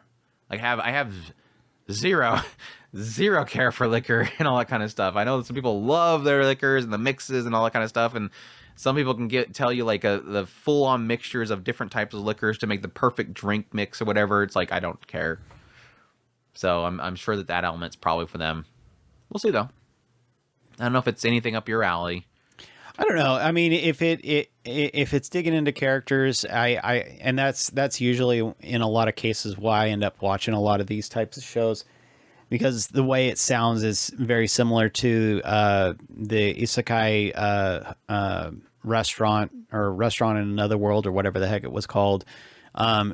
Just basically going along the same way of serving a food, and the food is kind of somehow causes you to end up evaluating the character and what it is that they're going through, and telling the stories of their isekai world in the restaurant. So it could be interesting, and I definitely would love more character studies for sure. Yeah, the character element might be really good. So yeah, that's Bartender Glass of God. Let's get on to our next cheat skill anime. This time, Chris, they've reached level 2. Our first cheat isekai, I don't know, reincarnation, I don't know. I don't care. It's got a wolf girl, and I'm all for it. Right.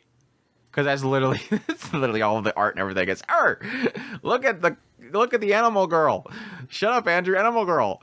Chillin' in another world, with level 2 super cheat powers. Level 2 kata cheat data. I'm seeing a lot of characters I don't care about. I want to see the wolf girl. Well, that's She's a cat cute. girl. She's kind of cute. Data moto yusha koho no matari isekai laifu. This one is the magical kingdom of Chloride. Summons hundreds of heroes from another world every year to fight in their war against the Dark One and his army of powerful demons. Banaza is one of those heroes. Banana summoned from the royal capital Paluma, Plum. This is it's just ripe for a bunch of weird names. The magical kingdom of Chloride summons hundreds of heroes from another world to fight their war against the Dark One and the army of powerful demons. Banana is one of those heroes summoned from the royal capital Plum, but something's not right. Banana is only an average merchant. He has no magic, no fighting ability, and his stats are abysmal. Worse, a mishap leaves him unable to return home, rejected as a hero, and stranded in another world, abandoned to far-off reaches of the kingdom by the cruel king that wants him gone. Banana's fate looks pretty bleak. But, what will happen once this failed hero candidate finds himself with the super cheat powers that once hit level 2? Once he hits level 2. I don't know. Let's look at every other stupid cheaty Isekai, and I have a massively overpowered ability that's not really overpowered, but I'm actually overpowered abilities. He probably one-shots everything. I don't know. We'll see. Maybe he summons cute animal girls. That would be the best cheat ability ever, to summon cute animal girls. I hate to break it to you, Andrew. She's not an animal girl. Oh, it's just her hair makes her... It sticks up like that? She's a fakey? She's a fakey. She's a fake hafu? So the only thing we got is the How do you know it's cat girl. Not? You can see it in some of the scenes. What, she gets wet or something like that and it just drops down? Look at the hands. I'm not sure about the hands. She has some crazy hands going on there, dude. She has some crazy hands. They had the whole furry hand thing going on. Yeah, and the other art doesn't... She looks like she has regular hands. But she has regular ears. When she gets mad, it's comical, maybe? Yeah, probably. When she's up against the cat girl. But yeah, that's her hair. Oh, yeah, she got pointy ears, too. Mm-hmm. And she has no tail. Then why has it got the cat hands? Maybe it's just like a comedic added color element. So that we can tell that she's the dog girl and the other girl is the cat girl. Maybe she's able to transform back and forth. Maybe. That's when she's in her quote-unquote human form, she has pointy ears. Let's hope for that. She could be just a demon, and then she transforms into like something that has like claws and stuff. Yeah, those look like like a bird kind of thing. I don't know, whatever. She's a bird girl. She's a burb. I'm sorry, guys. I'm holding back because I don't want to go into it and find out that she really isn't a dog girl, and then I'm super depressed about it. It's just like Freckle Girls. He just doesn't watch it at all together. Yeah. Unless it's Apothecary Diaries, and then he gets massively let down on it. Last year's greatest anime betrayal was Freckles. JC Staff's working on this, based on a light novel, if you didn't guess by the long title. Adventure, fantasy, romance. Director worked on Monster Musume, Isekai Smartphone, and Bokuben. And then we have series composition by the person that worked on Tomo-chan and Banished from the Hero's Party. So there you go. It'll be on Crunchyroll. I'm gonna do like I do with these types of shows and go into it expecting nothing and hope I'm surprised. That's all I'll say. She looks cute though. So does a demon girl. So we'll see. All right, moving on from... I'm sorry, I got to make sure I say the name again. Chillin' Another World, the level 2 super cheap powers. Let's move on to... I don't know, Liar Liar of this season? Feels like Liar Liar, that show. God's game we play. or Kami wa game ni. Are you saying that this is a one of those what do you call it? No game, no life kind of thing. All according to plan. It'll probably be a Kikaku game. He's a genius bullying kind of thing.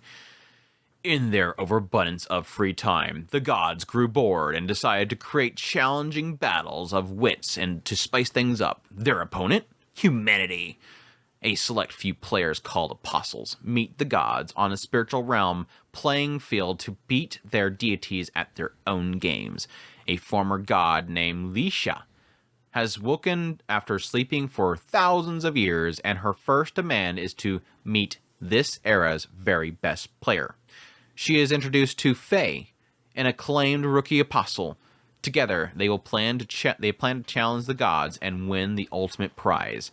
But no one in human history has managed to clear 10 games, because the gods can be capricious, outrageous, and sometimes downright incomprehensible, just like a heron. No, since that's hyperbole, sorry. In the face of absurdity, what can the apostles do but enjoy the contest to its fullest? I'm getting like a sense of like this feels No like Game, No Life, and what was that one show? Record of Ragnarok. Yeah, Record of Ragnarok. Wasn't that what that one? With the angel was like trying to juice up the humans and to fight the gods and beat the gods at their game who were being OP. This actually feels like a card game, battler game. A card battler? Card battler show. But they have dice all over the place. I know they're showing dice. They also showed what looks like tokens of some sort. It's probably different. They're games. very focusing on different cards. It looks like a card battler, honestly, unless maybe it's just one of they're just focusing on one particular character. One of the games is this particular god likes the card battlers or something like that, which we have had. Liar I want to say had one of the characters that made up his own little card game, but yeah, this definitely feels like a card battler. It could be a lot of the challenges that, or like I said, it could just be like the PV is just covering like the first fight, which is going to be card game. We'll see. But yeah, that's God's game we play. I don't think it's going to be a good. We'll see though. I don't think it's going to be good, but we'll see. It could be.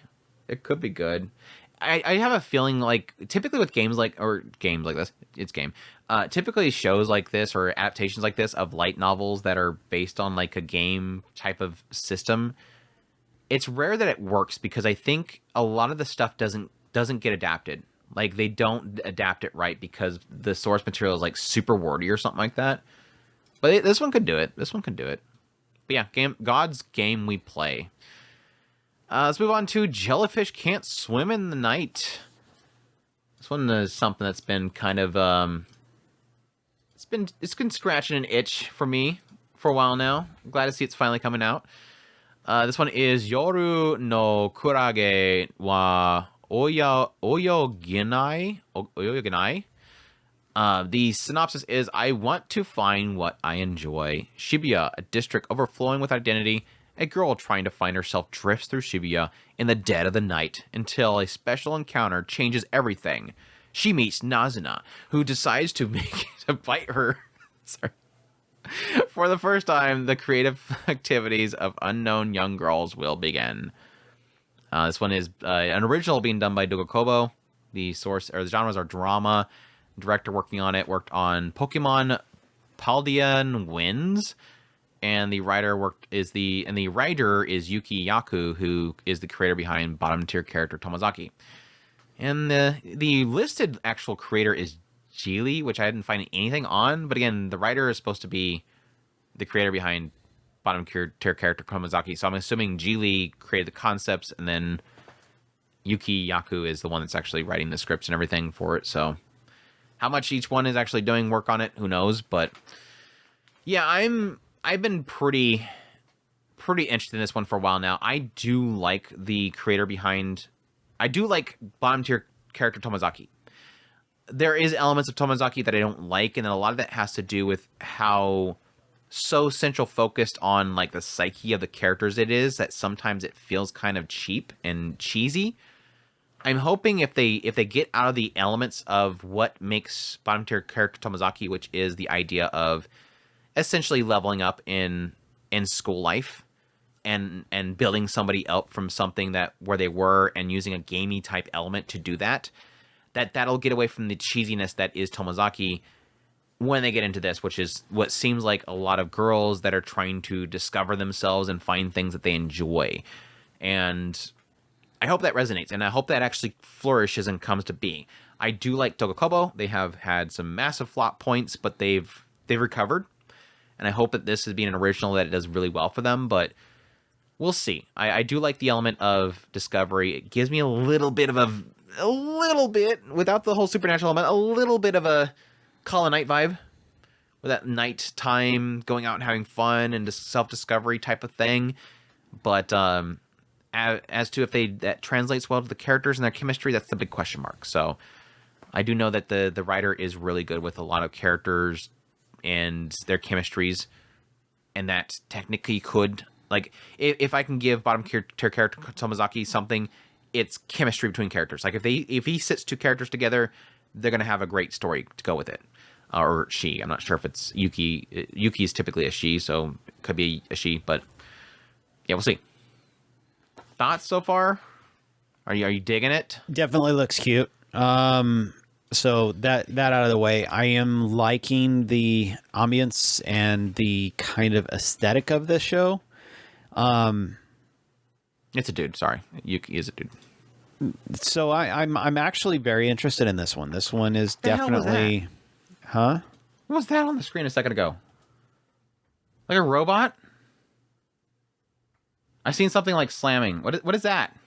I don't know. It's like some weird like creature robot thing. Yeah, it looks like a robot war. Like maybe they have a robot wars arena somewhere. They might have made a video. I mean, it looks like that. I mean, between doing music, they're definitely artsy girls. One looks like she's into art, like visual art. One looks like she's a music singer. One's drawing or doing. Got piano. Cosplay in there as well. So I mean, these kids are all over the place. They're wanting to become viral. Together, they will become viral. That's what I think. That's really kind of what they're going for. Yeah. It looks cute though. Social media influencing my cute girls doing cute things. Yeah, cute girls doing social media influencers. they're gonna start doing like a bunch of different like trending things, like the whole NPC trend that's going on. Still going on. Thought that was dead at this point. Yeah, we'll see. It looks cute. Visually, it looks good. I like a lot of the shots and the aesthetic they have in a lot of the shots. So.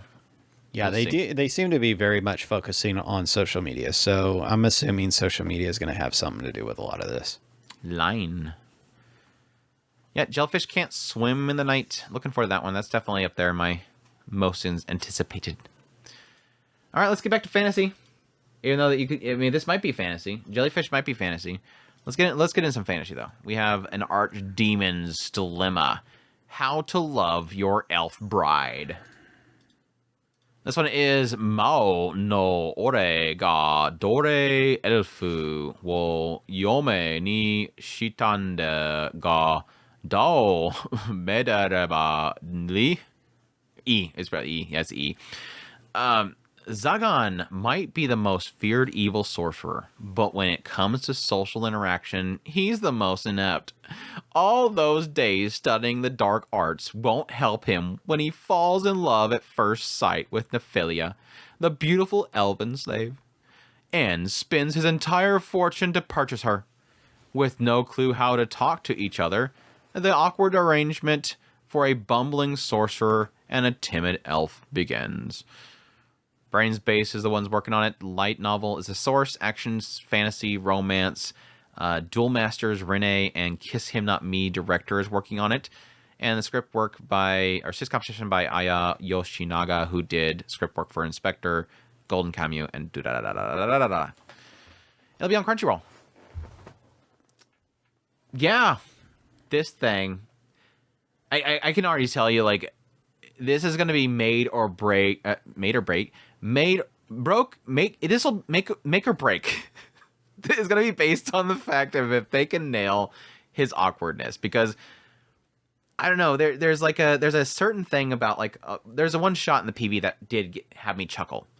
Actually, two spots that made me chuckle. There's one spot in the PV that made me chuckle, and it was technically highlighting the aspect that he just doesn't know what to do. Like, this dude just sucks at communication, and I'm like, okay, do that for 12 episodes. Please tell me that his voice is It's not Kendra Suda. Well, no, I don't want Kendra Suda. I'll tell you if it's Kendra Suda. It's not Araragi, is it? I want the Beetlejuice guy. It's not Beetlejuice, is it? Like Kirito guy? I don't think so. It's the one that does Sagaga. It's Senku. Senku. Yeah, Senku. Like Dr. Stone? Senku? Possibly. That he might could pull it off. I want Sagaga's main guy. I want him more than that. He just kind of all up in his head. Subaru. I forgot that Senku and Subaru are the same. I don't know why that does not connect with me every time I hear the two of them. It's like, duh. But I never bridge it. Anyways, yeah, that's, like I said, do it for 12 episodes. That's my big concern. It's like, okay, you got me.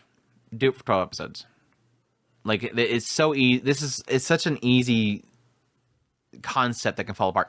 Now, I think the best thing, the best comparison that I have based on the synopsis, definitely not based on the PV itself, but the best comparison that I have of this is kind of reminds me a lot of the Disgraced Noble Lady. Because that's the same case where, like, the massively OP guy that suddenly is interacting with somebody that he thinks is gorgeous or whatever, and he just doesn't know how to communicate. Like, he sucks at communication. And so I guess I would say probably a Disgraced Noble Lady, but more goofy is what I'm getting a sense from the PV. But Disgraced Noble Lady nailed it. Like, for the 12 episodes, they nailed it. Can this? That's the question mark. I don't know. We'll see. But that's obvious. I mean, that's the make or break for any show, is can you do it for 12 episodes? Duh. But yeah. We'll see, though. We'll see if episode 1 doesn't cause controversy either. He bought her. Yeah. That's coming. Here comes. It's coming. You know it's coming. No, they're gonna be too busy whining about Mushoku. Everything coming up next season. That's why spring is so packed. All these anime studios are like, get your show out on spring because the West is gonna be looking at Mushoku, so we can get anything by right now. We can have characters doing horrible stuff, but as long as Mushoku's airing the same season, they ain't looking at us. They'll be good. They'll be too busy talking about that show. Yeah. Anyways, excited? Yeah, I actually am. The Archdemon's Dilemma. Let's move on to another reincarnated show. This one actually has some interesting stuff to it, so I'm not gonna dog it yet. We have let's do this first, and then I'll say what the title is. As a reincarnated aristocrat, I'll use my appraisal skill to rise in the new world. That sounds inappropriate. Tensei Kizoku Kantai Skill de Nari Agaru. This one is our protagonist, Ars Lovent, was reincarnated into another world as a young son of a minor noble who owns a small domain. Ars was not particularly strong or intelligent, but he was born with the appraisal skill. But he was born with the appraisal skill that's able to see others' abilities and statuses. He uses this skill to find the best hidden talents in the world to make their small, weak domain into the best. That was a really drawn-out way of ending that off. An isekai tale about unification is about to start. featuring the kind-hearted Ars and the unique talents he manages to find. Sweet reincarnation without the sweets. Think Question so? mark? I mean, he had a copy ability. Like that one was a copy ability, but still, it's like I get like, is because that was the thing with Sweet Reincarnation. I'm like, when I came into it, I thought it was just going to be him like making sweets in another world and being happy, but it turned into like this political like battle for like the area. And I'm already getting a sense from the PV. There's obviously something. He's going to lose something right off the bat. It's too obvious from the PV and the key art what's going to happen. But it looks like him literally building up his domain. And I'm like, that's literally what Sweet Incarnation turned into, but it never really got anywhere. Sweet Reincarnation felt like it was stuck in the middle of these two things that it could do. And I feel like this one's going to be going full-blown towards build up your domain kind of thing. Yeah, I got the Roxy thing, too. But she's... A big Roxy. A big Roxy. She's that versus, yeah. I don't know. It's like everything spells this could be good. If it can not get stuck in the tropes. That's the thing. It's like it's promising me something very unique and special, but I'm afraid of being excited because I'm afraid of getting into there and then suddenly it just nope, we're gonna go with tropes. We're gonna stick with the safe reincarnation isekai thing and just follow the huge. I don't know. We'll see. Like he's probably gonna have a Roxy training him at an early age. He'll get his harem together quickly, build up, and then fight for his domain. I don't know. It doesn't feel like it's going for. It looks like it's gonna be serious. It looks like it's gonna be serious. I don't know. I'm actually kind of think I'm getting kind of excited about this one. No, the Roxy character looks like he saved her from forced servitude. Yeah. Yeah, never mind. She's not going to be his trainer.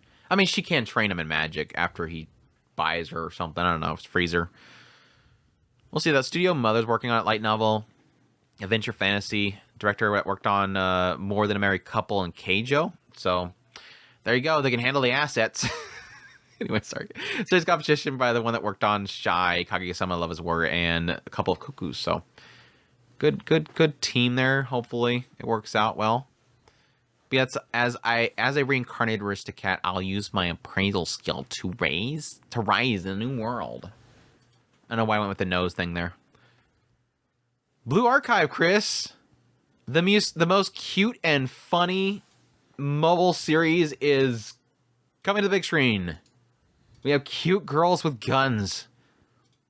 Blue Archive, the animation, a live stream. This is one of those announcement type things. Yeah, it's getting an adaptation. I don't know. I play the game and I have no clue about the stories. It's like cute girls that are all part of this academy, and you're the sensei, and you teach your cute little students how to shoot stuff, and then you fight other classes and bad people, and yeah, and then they go to class, and then you roll gotcha for them, and yeah. Oh, you roll gotcha. Gotcha. Every now and then you have to do that.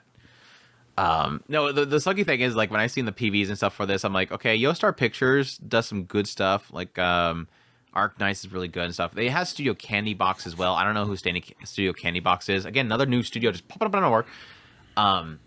But I will admit, there's like a side of me that's like, I hope that they have a lot of cameos because it's not my favorite class. Like, they're focusing on this one class of the girls, and I'm just not. They're not my favorite. Like, I like the cat girl. I like the cat girl a lot.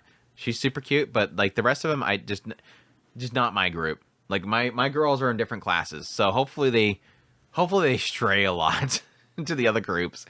But we'll see. The director worked on Show by Rock, Stars, and Yuri Yuri. The series composition writer worked on Shangri-La, Frontier, and Fullmetal Alchemist Brotherhood. So good people working behind it, but we'll see. I'm excited for it. If anything, the game itself has a lot of really great character designs and cute characters and shenanigans. So I'm hoping that translates into a good show. But we'll see. I haven't been too impressed by a lot of the ONAs that I've watched of the series. So Hopefully this works. Question mark. So, you excited Look cute. and funny? No, what? I didn't you see have anything. to say cute and funny, Chris. I didn't say anything. Play into the see meme, anything Chris. funny. So Play into the meme, Chris. You have to say cute and funny, just not the other word. what other word? Okay. Blue Archive, the animation. I'm not explaining it. I'll tell you later. I'll tell you later. Let's move on to some wholesome, Chris. We gotta get some wholesome. This is probably the most. I just don't know if this is gonna work, but it could. It could be super good if it does. We have a story about a grandpa and grandma who returned back to their youth, or Jisan Basan Wakagaru. Wakagaeru.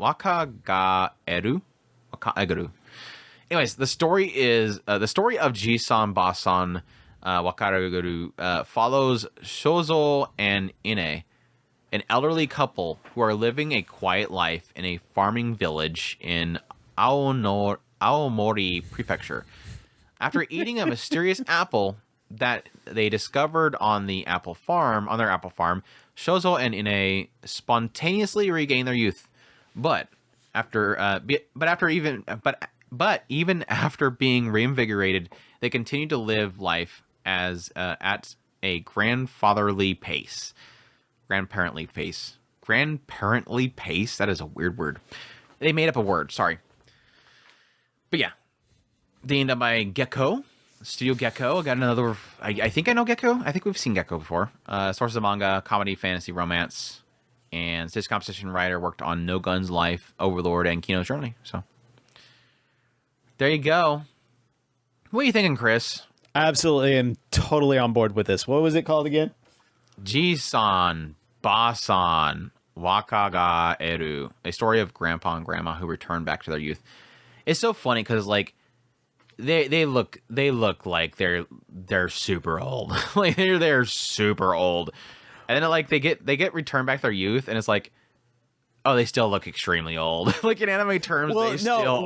what I love about this, and what really kicked me over the edge for sure, It's gonna be a recovery. it was the wall slam. Yeah, the rediscovery of the romance. I think. Yes, is gonna be the cutest thing. it's like heck yeah, because I'm sorry, I hate to say it this way, but just imagining myself in that situation where I was super old, and then one of the things that I had lost. Why the heck wouldn't I? The first thing that I got when I got young, and my wife is young with me, heck yeah, why not? No, I think what it kind of goes into, and yeah, that's a product of it. But the whole thing where typically when you see an elderly couple, there's some of them that just never lose the spunk, but a lot of them lose that spunk. They lose that kind of overly dotiness to each other. At some point, they just become comfortable that they are always together. They don't have to constantly prove that they're in love. They don't have to constantly be kissing and whatnot. It's just versus when a couple gets first together, they're all over each other all the time. You got to separate the two of them. We're watching a movie, stop kissing. And then at some point way in the future, when they're 80 some years old, they're in their presence of each other. They love each other. They're just never constantly, kissing on each other and groping the butts and stuff like that. And yes, part of that's because that sexual drive is just no longer there. That doesn't work. And yeah, that was the thing that kind of caught me with the PV, was that sudden moment of suddenly they're oh, the Doki Dokis are back. That romance kind of kicks back in, and that desire and that closeness kind of kicks back in. It's oh, that's super cute. I like that idea of rediscovering love through that whole thing. And I think that might be an element to the story. I mean, it looks like they're working together on the farm and stuff like that. It's not like they hate each other, but it looks like that spark comes back in there. That physical spark hits them again. I think that could be super cute. But yeah, I guess the question mark's going to probably a lot of comedy around them, running into the family again and going, yeah, it's us. We just suddenly got young, and everybody's what the hell? But yeah, also getting into, yeah, what does that mean for their relationship and them rediscovering stuff with each other and getting that spark back, and probably shocking everybody by being super energetic and running around and everything. That sounds like it'd be fun, but we'll see. it has the potential of being like the super like sleeper hit of the season, but at the same time also could be extremely boring. it could turn out to be an extremely boring story. It just depends on how it kind of lays out. This was one I was actually considering checking out the manga just to see like what is its flavor in there. I'm kind of curious, so we'll see. Walking together all goofy. Anyways, yeah, that's a story about a grandpa and a grandma who return back to their youth. Another one that I'm kind of super curious about. I'm getting some Dark Gathering vibes, getting us some dark mystery stuff going on here. And another Ryuki Takahashi, by the way. Mysteries, Maidens, and Mysterious Disappearances, or Kai to Tome to Kami Kakushi. And an aspiring novelist teams up with an enigmatic colleague to solve supernatural urban mysteries. Ogawa Sumireko is a busty bookstore clerk, you couldn't tell that, who wants to become a novelist after some writing success in her youth. When strange occurrences start cropping up around the city, she teams up with her flirtatious coworker, Arashino Ren, to look into them. But Ren is hiding a secret of his own. With their combined skills of occult knowledge, occult knowledge. I thought it was going to be occultic knowledge. Occultic 9 vibes from the chest, sorry. Occultic knowledge. What will they discover as they investigate? Being done by Studio Zero G, based on a manga, ecchi, mystery, romance, supernatural as the genres, and the director and series composition writer is Tomomi Mochizuki, who did Battery and Pupa. Thoughts, Chris? Are you excited for some grim, dark death? Not so much. Who's the character artist on this? I don't know. It wasn't Occultic 9's character design. I already looked that up. I don't think it's Cultic 9. I would lean towards. The joke because the Cultic 9 had the girl in it that was like, holy crap! That my first inclination on the girl is Ochiko, and I every once in a while I get Goku off of the, or not Goku, Deku from the other kid. So I mean, yeah, not all the artwork is staying together, but it. You're getting My Hero Academia vibes? Some of the character artworks, yeah. I can't see it, but maybe. I don't know.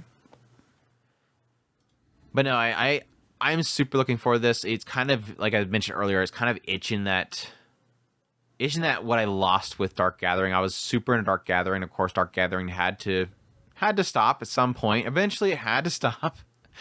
The character artist only worked on, looks like Muv-Luv Alternative, One Room for, I know he was an animated director there. He just really worked on character designs for Muv-Luv Alternative. But yeah, I'm looking forward to it because, like I said, I kind of came out of Dark Gathering with like, holy crap, I miss like when anime does, dark and mystery and supernatural really well. And so this is kind of giving me a little bit of vibe of that. It could not be, but I'm hoping it will. It obviously looks a lot better animated than Dark Gathering. And I mean, I like the style of Dark Gathering, but I won't defend its animation at all. I mean, it did well for what it was doing. The studio held it together. They worked with what they had. Unfortunately, wasn't probably much budget. But this one looks like it's a lot more animated. Some interesting looking characters in it. And I'm hoping the mystery and everything behind it's interesting. I don't know what his special thing is going to be about him, but hopefully it's something cool. But I'm super looking forward to it, despite the fact that I'm not super into the design of the girl. It's like a bit too much for me, but it is what it is. All shapes and sizes, right? We'll see. We'll see if it actually turns into something good. I'm excited though. Mysteries, Maidens, and Mysterious Disappearances. Another one that's feels like it's announced a long time ago that's finally coming out is the two idols that hate each other but have to do a radio show together show.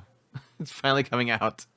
The Two Sides of Voice Actor Radio, or Seiyu Radio no Ura Omote.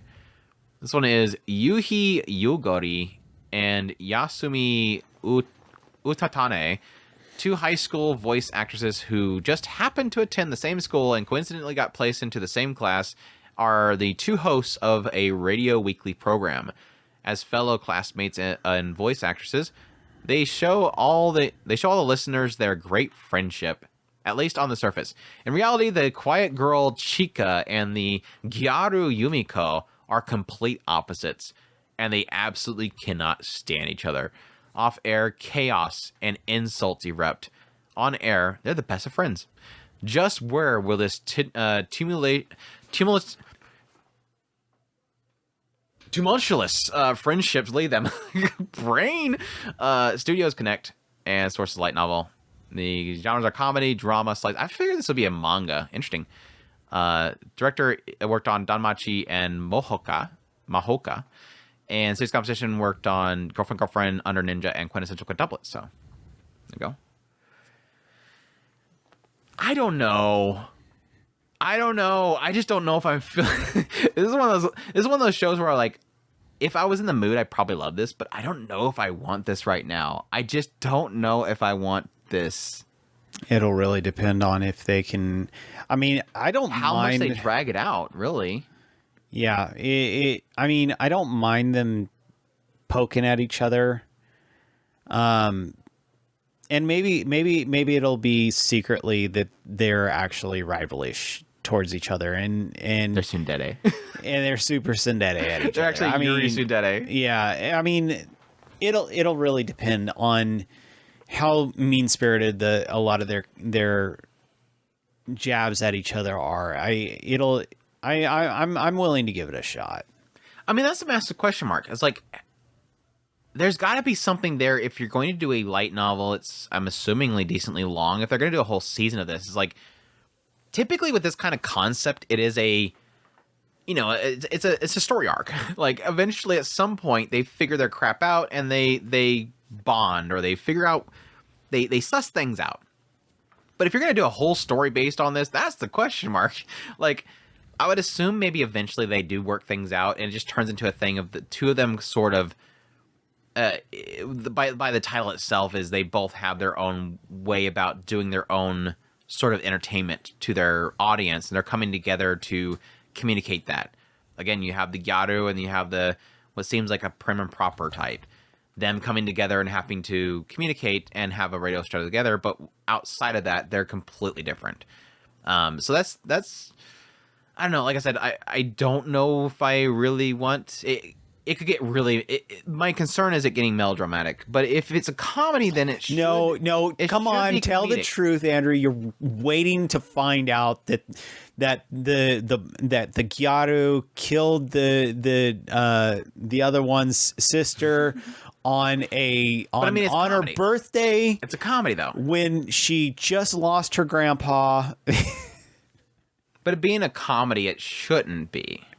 But it does plenty of comedies that are like that. It's how would you call that? A condra? It's a comedy drama. That's a new one. That's a very rare one right there. I don't know how often I see drama comedies, but it's a slice of life, so obviously it's going to have multiple genres mixing in with it. So I don't know. It could still be melodramatic, even though it has a comedy element to it. I hope it doesn't. I just don't know if I don't know if I want that right now. I don't know why. I'm not sure if I want that right now. But we'll see.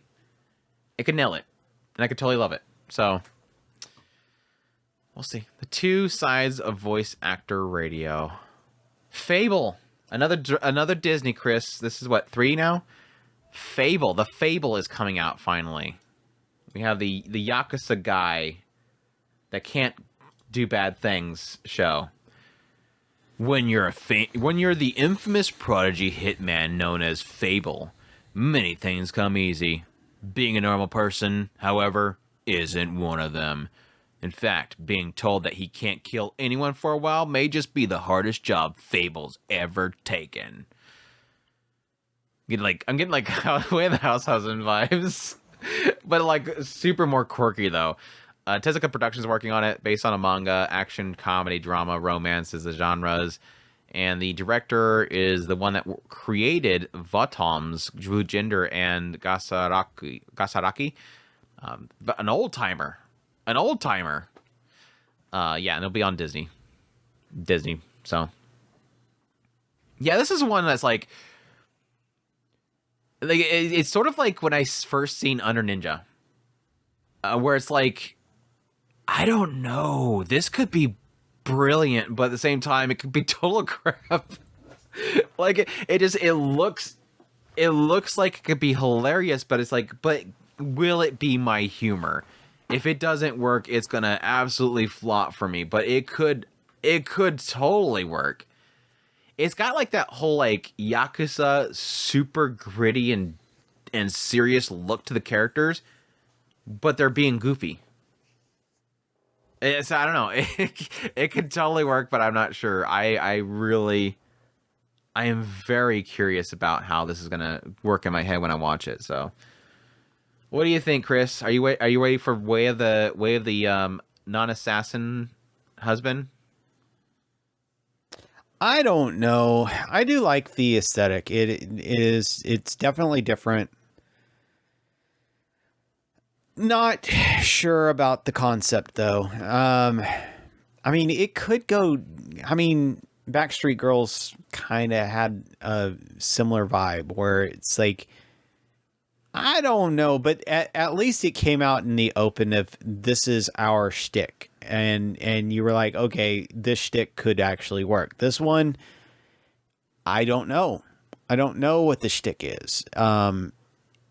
It'll probably be all in the dialogue and seeing what's going, what the vibe is when it actually is out in front of me. So we'll see.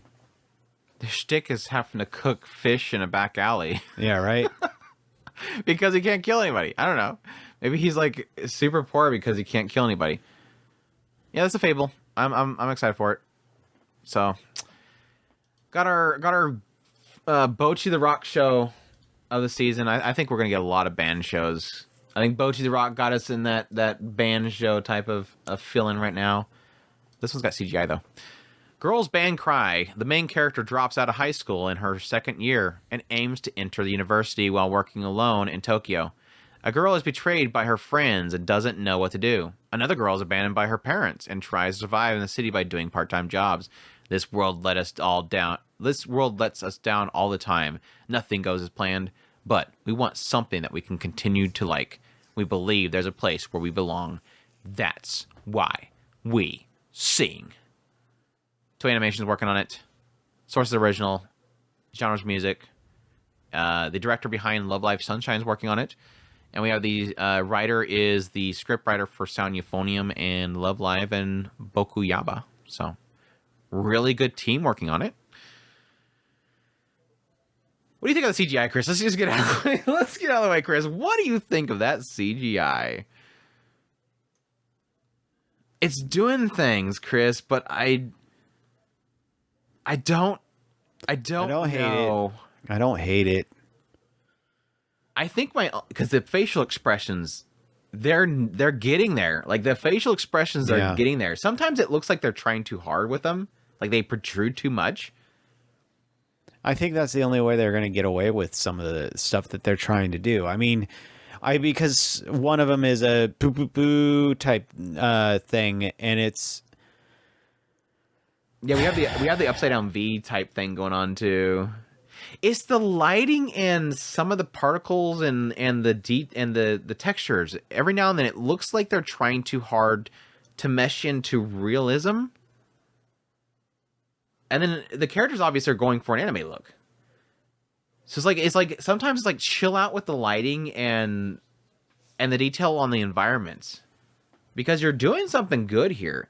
It's like they can't decide if they want to be an anime style CGI or if they want to be a realism looking style. So it kind of has that like that difficulty there in matching the two tones. But it looks good. It looks good. Like right there, that's the one that bothers me the most. Is that she's walking. She has one of them is in like this dark room. This with looks a monitor. like it's trying to be. One of them's in this dark room with a monitor, and the other one's walking away into like a dining room with the light coming through the window, and it's got too much like overly lighting for like an anime style. Well, it's like this one and the one in the It's like CGI meets Danger in My Heart. Because Danger in My Heart gets really heavy with the lighting sometimes. Well, I was going to say, what's the Disney Pixar? It's like they're trying to be Pixar here. Yeah. It But not feels being like a cartoonishy. yeah, it feels like a Pixar scene. And it's I tend to kind of put that in the in some of the certain ones of the video games will certain scenes will feel kind of like this. Like it's not bad. It's just the best way for me to say it, this isn't my anime. But there's other there's other clips that's in this trailer that I for sure if a lot of CGIs in the future are done more like that, I'm probably not going to hate it. I still prefer the Bubuki Baranki type style, but I don't mind some of them kind of going more this direction as far as some of its stuff, but definitely not this particular scene or the one in the cafe or whatever it was that they were doing a little bit ago. Yeah, there's like only like 2 environments that just kind of bug me. So yeah, but I'm all for it though. I like the idea of, again, kind of like the whole Jellyfish thing, discovery and getting out there. Hopefully the music's good. We'll see. We'll see. Yeah, they're doing good with the facial expression though. They're definitely getting the anime goofiness in there. So all right, let's move on to the new gate. This one, yeah. The New Gate, an online game transformed into a life and death struggle for its players, thanks to the valiant efforts of Shin, the most powerful of them all, and into the game, and freedom for everyone seemed within reach. But just moments after Shin's defeats the game's final boss, he finds himself bathed in an unknown light and transported some 500 years into the future of the endgame world. Thrown from a simple game gone wrong into a strange new land, one young swordsman of unrivaled strength is about to embark on a legendary journey. So, like, Sword Art Online, like, going from season 1 to the last season. It's Sword Art Online season 1, then cuts and then to he last season. isekais. No, that's what it sounds like to me. Is he finishes Sword Art Online, Yeah. and then gets isekai'd. No, he jumps forward in the game world time though. But everybody else got out, but not him. I guess that would technically be an isekai with Sword Art and some. I don't know. Shrug, Cloud Hearts working on it, Yokohama Animation Lab, light novel, The Source, action, adventure, fantasy. The Disgraced Noble Lady and Requiem of the Rose King series competition writers working on it. So I'll give it a shot. I like my isekais or time jumps. It's a time jump. Yes, Chris. There you go. Thank you. Just to make Andrew happy, it's a time jump. Perfect waifu show, Chris. We got it. We're not getting the Russian girl one. That sucks. But we're getting studio apartment, good lighting, angel included, or one room. Hi Atari Futsu Tenshi Suki. Shintaro Takumitsu is a high schooler living alone. But things take an unexpected turn when a girl named Towa shows up on his balcony. Not only is she incredibly pure and sweet, but there's something different about her. Something divine. Just who is Shintaro's new roommate, and what adorable hijinks Isn't hijinks supposed to be like Hijink or something like that? Is it actually it's an Hi X. and then Jinx? Yeah. Really? I don't know if I've ever seen hijinks actually. I think wrote it can out. be spelled. I think it can be spelled both ways. Honestly. Are you sure? Hijinks lie in store. Yeah, that's the full synopsis. Sorry, I'm gonna look that up because I'm curious. But yeah, Okuruto. Because I want to say that I've seen it spelled is both the ways. studio. Yeah, that's wow. I guess I've never actually seen it wrote out. I don't remember last time I've ever seen it wrote out. Studio is Okuroto Noburo, which sounds like a person, but it's a studio. Source is a manga. Genres are comedy, fantasy, romance, slice of life. And the series composition is done by the person that worked on Clue's First Friend and Executioner and A Way of Life. And the original creator for the series is Matoba, who, this is probably not going to be a shock to anybody, is the creator behind As Miss Beelzebub Likes. Shocker, I know. It looks like it. It's got that style and feel, I guess, just based on the look of it. So I'm mixed. I'm very mixed. And I think anybody can probably guess why I'm extremely mixed. Because you hate perfect waifu shows. No, she's cute. I think he is going to be obnoxious. I just have a feeling he is going to be an annoying main character that constantly goes, "What? Oh no!" Yeah, he does come off that way. He's going to be a good boy, though. He's probably going to be a good boy. But yeah, there's a lot of shots of him panicking, and I think it's going to get really annoying quick. But yeah, she looks super cute. She looks super, super cute. So, and I hope that there's going to be a good cast of other characters around them, too. So, like, the key art has a lot of cute characters in it, so there's a hope there. But it's, I don't know, it could fall into the category of something like Tonikawa or something like that, where it just kind of has no substance for me personally, but we'll see. It's probably going to ride on the side characters, which, honestly, for me, Tonikaku Kawaii, a lot of its issue is its side characters. It's like one good side character for me, so we'll see. It looks cute, though. Are you excited? Yeah, she's perfect. There you go. Just based on a PV, he's got it. Let's get in some. Our female anime, or yeah, I mean male too. Our female anime fans need some stuff, some love. So let's get some vampires in here. Ooh, let's beat up on the Bricks character. Vampire Dormitory.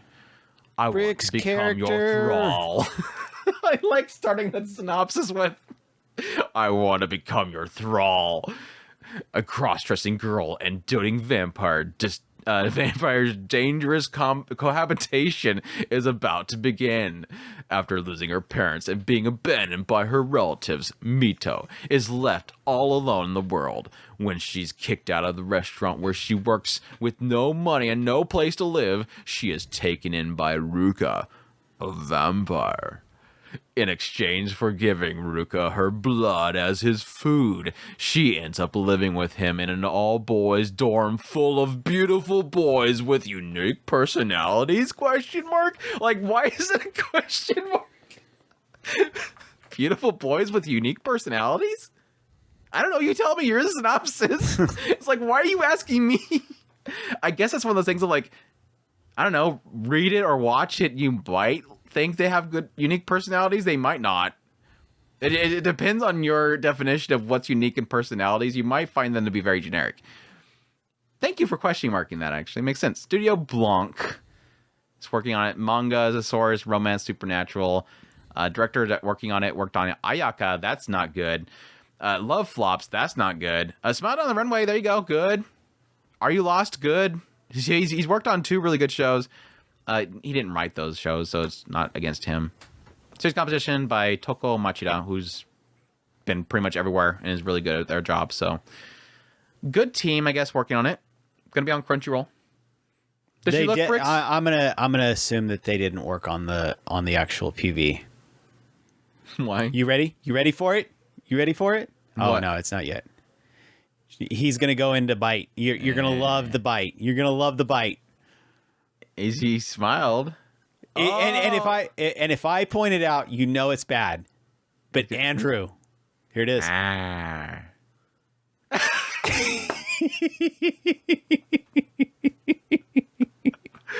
It's literally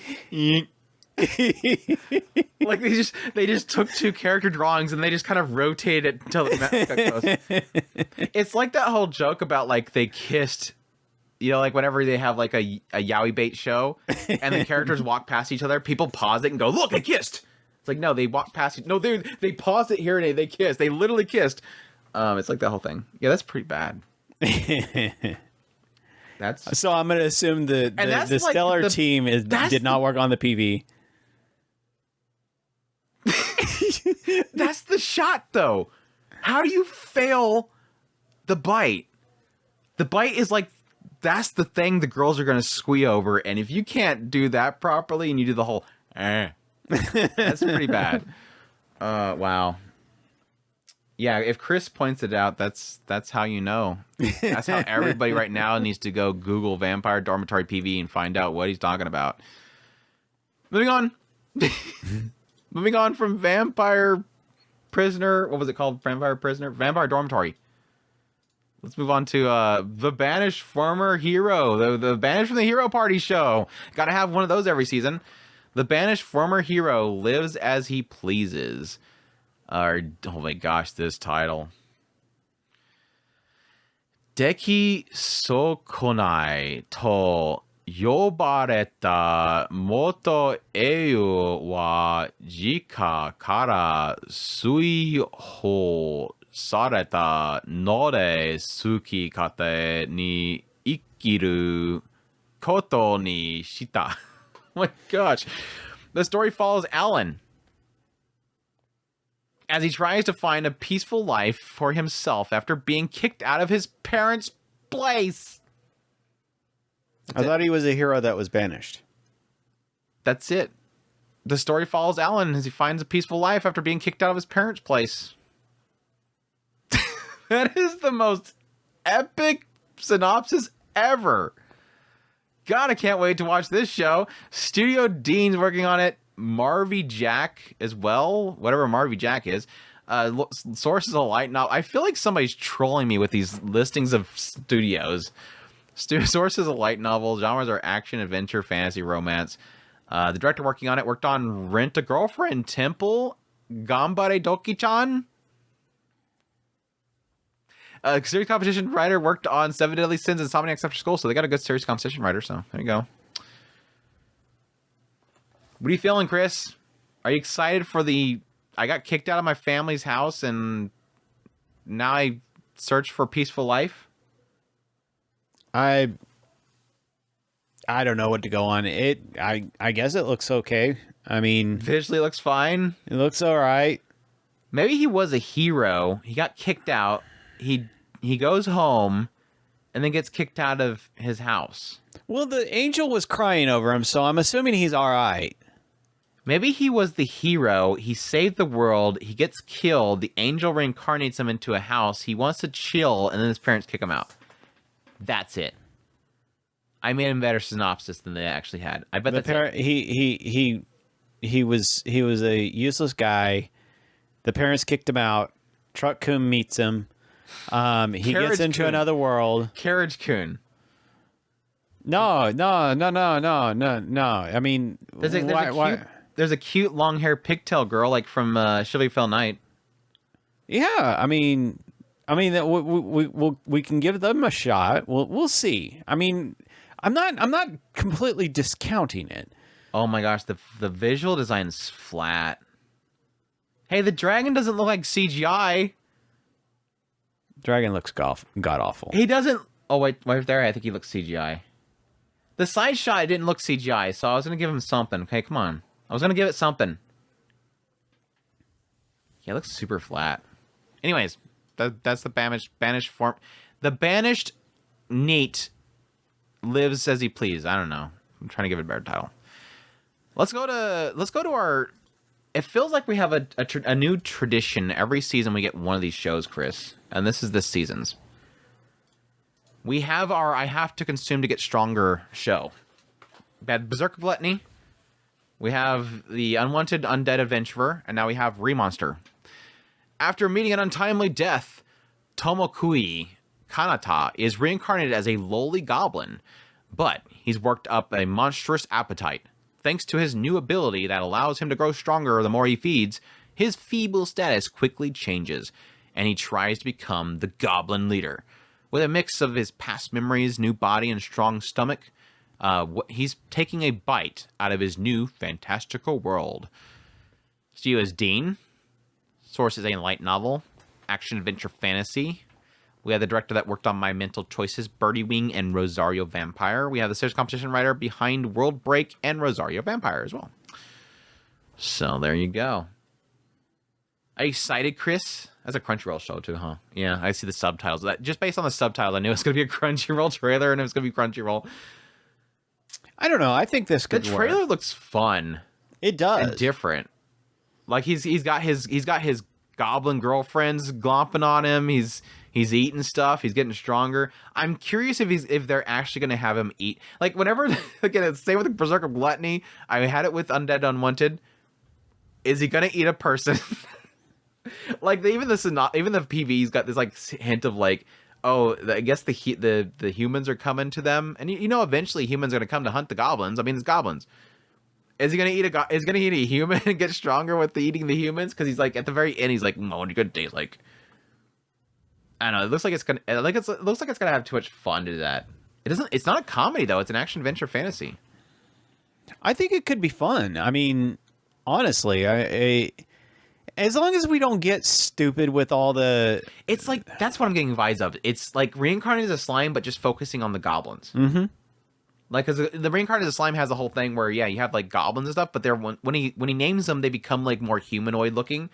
And that's literally besides, again, the adventures coming in the picture of the humans, that's, like, the whole picture is all the goblins. And he looks more like an Oni than anything, but, yeah, I guess he's a goblin, too.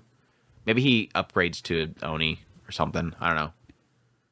But, yeah, it looks fun. Like, this is one of those ones that was, like, way down low on the Annie chart, and I was like, okay, is this gonna be a throwaway show, like maybe a Saturday night, maybe like a kids show in Japan or something like that? And I'm watching, I'm like, no, that's not a kids show. And it looks pretty brutal and it looks fun. It looks like it could be kind of in that mixture of like Shangri-La Frontier, and like I said, kind of like this segment of Reincarnated as a Slime kind of choked out of there, which is interesting because we have Reincarnated as a Slime coming this season. So, spoiler. Anyways, yeah, that's that. The show that has the incredible Seiyu behind Utena from Gushing Over Magical Girls coming next season as well. As soon as I can find my mouse where it's at on the screen, I can switch over. Unfortunately, she's gone to a crappy CGI racing show. Highspeed Etoile. The show follows the character Rin Rindo. Rin Rindo once had a dream of becoming a ballet dancer, but had to give up on her dream due to an injury. Afterwards, she became a NEET and a gamer who lived in her grandmother's house. But one day, she is suddenly thrown into the world of racing. The anime takes place in the near future, where the latest technology has made the vehicles can travel 500 kilometers per hour safely and securely. Safely and securely. A next generation racing event called Next Race is born. That's without a T, by the way, Next. Which changes the world of racing. Next Racing features AI-controlled support and revel burst mechanisms.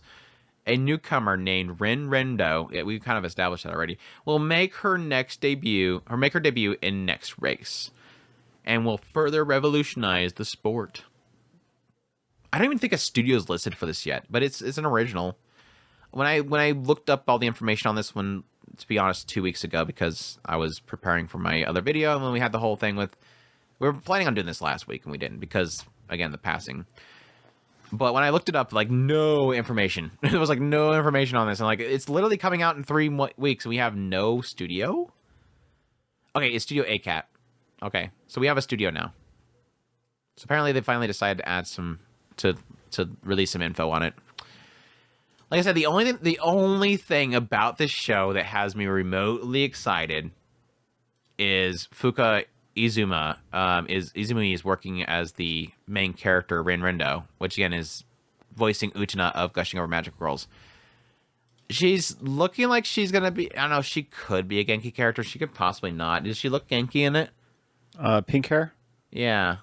Yeah, she kind of comes off as Genki, but she's a NEET, so true. She can come out of her shell at some point. I mean, it's not the car CGI looks so like not It's try hard. Yeah, it's too much. Yeah, the cars look try hard. They got like that whole warping out, stretching. They look all spiky and edgy. I don't know. The characters are okay. There's a stiffness to them, but I wanna see how they're going to play off the 500-mile-an-hour thing, because you're getting close to Sonic levels there. 310 miles per hour for all of us normies in the world. Sorry. Oh, 310? Yeah, that ain't fast. It's not fast. It's 310 miles an hour. That's pretty damn fast. Yeah, it's not breaking the sound barrier. Yes. Yeah. Yes. I don't know. We'll see if Fuka Izumi like carries this one or something. I don't know. We'll see, but I'm not too excited. But yeah, let's move on to Viral Hit, the new YouTube sensation of punching each other.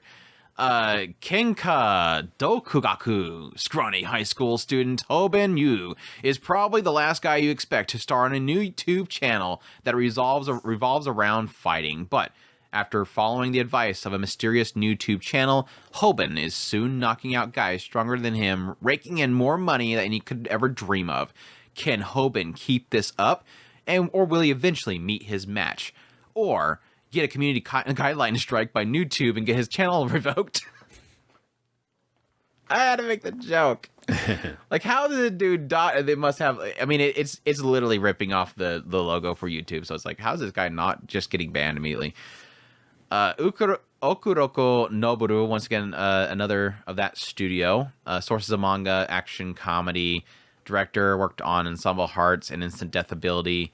Series competition writer, worked on Mushoku Tensei second season and Shadow House, as well as 86. So decent series competition writer there. So it'll be on Crunchyroll. It won't be on YouTube. It'll be on Crunchyroll. I don't know. I don't know. At some point, I went down this rabbit hole of watching a lot of these, or reading a lot of manga that had like these like social media viral type shows, like DeadTube, I think it was called. And most of them don't really go anywhere. This one could technically do something interesting, but it seems like its idea is that he looks scrawny and he beats up people, and it's like, okay, so how is he just going to run into challenger after? I mean, it's a boxing show turned. They're doing the boxing concept. They're just doing a social media twist to it. So is that going to be interesting enough to keep it going? I don't know. It's got a unique style to it. I'll give it that. I don't like the style, and I have nothing that. I said unique. I didn't say I like it. I'm not interested in this at all. I really don't want to see dude get beat up. I just don't. I don't want to see him beat up people. I just don't. It looks very heavy bullying early on, and he's probably just gonna like eventually at some point just turn the tables on him. It's gonna obviously do the whole turning the table thing. He looks like he's super weak, and how long can he ride that train of people underestimating him, basically? But it does look like early on, it's probably gonna be the idea that he got beat up so much that he can take the hits, which that doesn't. Yes, if you have nerve damage, that technically works, but that doesn't necessarily always work in the idea that if you get beat up a bunch, you can take hits better. Sometimes it always hurts. But that seems like what it's going for, that he's been through crap, so he can take it kind of thing. So I don't know. We'll see. That's a massive question mark for me. So yeah, Vital Hit. We'll see that one. One I have been excited for a long time, and is finally coming out, is Where Does the Doomsday Train Go? The one that feels like it was announced a million years ago. It's finally coming out. Shumatsu Train Doko e Iku? This one is the anime story is set in a town and not so ordinary countryside where a big and strange occurrence is happening to its residents. But a young girl named Shizuru Chikura has a strong desire to see her lost friend again. Shizuru and 3 other girls board an abandoned train and set out on the outside world where survival is not certain. What awaits them is their last stop of the Doomsday Train? EMT Square working on it. It's an original. The series composition and scriptwriter is Michiko Yokote, who is really, really incredible. I mean, she worked on Tsunade, Onimai, Genshiken, Gintama, Bleach, Naruto, Cowboy Bebop. This girl's been around for a long time. Whenever somebody says like Japan doesn't have enough female creators or they don't prop up Michiko Yokote. She's literally like the most unspoken genius of the anime industry. She's everywhere. Every season she's everywhere. Most everything she touches is just so well done. So to have her on board for the writing is massively promising. Didn't really see anybody else working on it that had my interest. So I don't know how much she's involved with the actual writing and original writing of it, but again, that does have my hope there. But I've been excited for this one for a long time. I like the idea of the going out in the unknown concept of like the post-apocalyptic setting. Yeah, it's got a little mixture of cute girls and cute things with post-apocalyptic setting. I'm curious how much they'll get into what happened to the world, discovery of that. Is there something dangerous out there? Is it like a alien invasion? Is it just suddenly everybody disappeared? All that stuff is a question mark, and I'm hoping they do a good job of balancing the fun of them going out there and doing that stuff, the mystery of it itself, sprinkling that stuff in there, and just overcoming things, all kind of mixed up in one. So the PV so far looks cute, so I'm excited for it. It's definitely one of the ones I'm most anticipating for the season. I'm absolutely on board with this. The train. Yeah. Are you on board the hype train? Yeah. No, there's something about this. The vibe of this show kind of comes off as like Andrew had said. I didn't even get to the post-apocalyptic part that Andrew had gotten to, and it was already feeling this kind of weird vibe of, is this post-apocalyptic? And well, I was thinking more along the lines of more similar to the two girls that had the tank, Girls Last Tour. Yeah. So I yes, it comes off as a cute girls doing cute things. They've got a train, but I'm seeing kind of overgrowth and stuff like that, and I'm like, okay, is this post-apocalyptic? I can totally do a cute girls doing cute things in a post-apocalyptic world. I'm absolutely all for that. So I'm on board. Let's go. Choo choo. All right, Chris, I have to ask you a very important question. And if you watch my video, then you probably already have the joke, but do you know what Omegaverse is? I don't recall seeing that video, so I'm going to say no. It's in regards to the whole yaoi verse. Apparently there's an Omega verse. I mean, it could be. I think it is a yaoi thing. Anyways, welcome back. I'm home is the title of this next show, or Tadaima Okaeri. This one is Masaki Fujiyoshi is a stay-at-home spouse and parent. He has fought long and hard with feelings of being a burden to his loving husband, Hiromu.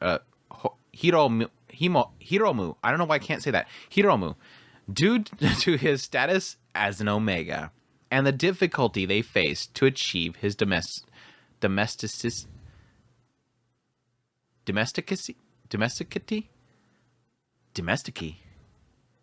Anyways, when their son Hikari was born, the family moved into an area better suited to raising children.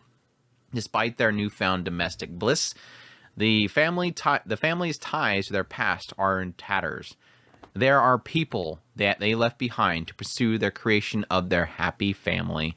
And when they begin to return, Masaki and Hiromu aren't quite sure they have good intentions. Yeah, how did I go down this rabbit hole? This was a rabbit hole for me. So I read the synopsis and I'm like, okay, these two guys, they have a kid. Okay, so they had a kid. So did they maybe, have a woman, like, I guess, birth it or whatever, maybe, insemination, all that kind of stuff, or what? And then I started looking into it. I seen a bunch of people saying, "Oh my gosh, Omegaverse! Finally, we're getting an Omegaverse!" And I'm like, "What is an Omega?" Oh, it said Omega, so maybe that's the Omegaverse thing. And then yes, I found out that Omegaverse is an actual it's like a setting where it has like a breakdown of like females can have all these parts and males can have all these parts, and this is literally where, yes, this Omega, yes, it has the parts to produce it, to put it has the oven for the bun to go into.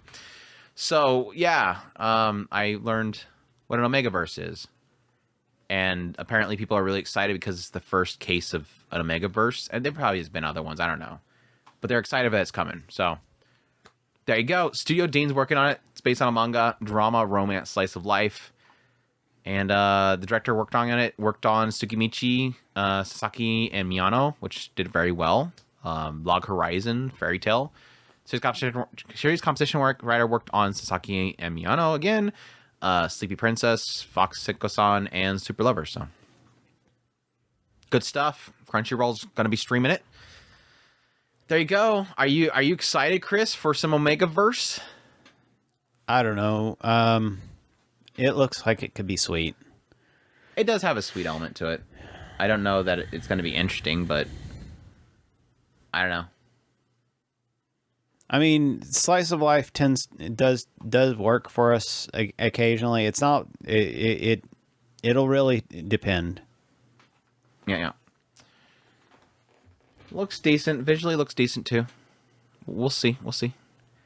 Astro Note. That's happening finally.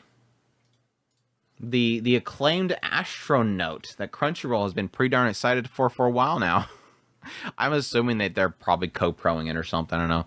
Astro Note Takumi, a gifted chef, was just let go from his job. He lands a gig at an old boarding house called Astro Soul, but hesitates to accept after learning he must also live there full time.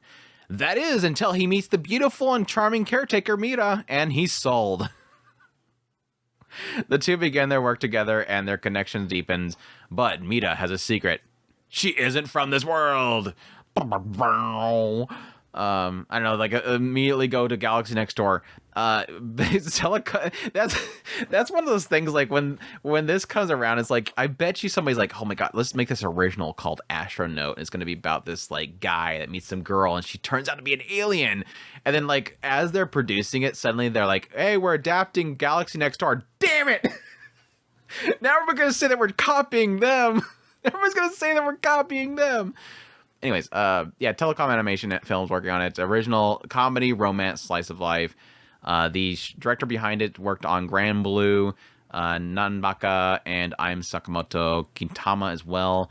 The writer is Kimiko Ueno, who of course worked on Carol and Tuesday. So that was like the original thing that kind of got piqued the interest when I learned about that. So we'll see. I don't. This is another one of those cases where it's just the PV screams it could be a really solid rom-com, but I don't know. Like for some reason, nothing in the PV itself was like, oh yeah, this is gonna be great. It's like I can see it, but it's not getting me. So we'll see when the actual finished product actually comes out, but nothing so far really excites me at all. My journey on this is, oh, okay, boring guy. Oh, cute girl. Yeah, I don't like the guy. Then rice, and then suddenly everything goes to hell. It just becomes more and more absurd as the PV goes. So I don't know. I'm not going to discount it. It could be funny, and it's very, very possible it could be funny. But as it stands, it just looks chaotic, and I'm not big on chaos. So I will agree. Like the second half just goes Fulikuri mode or something. I don't know. But yeah, the guy I think is the thing that bugs me the most. I think he looks dumb. I don't think I'm gonna like him. And it doesn't sell me when the PV, the synopsis is literally, oh, cute girl, okay. Cute girl, okay. Which, let's be honest, is the driving force for a lot of protagonist characters. Yeah, that Frolic, I want to punch him. That Frolic, I want to punch him.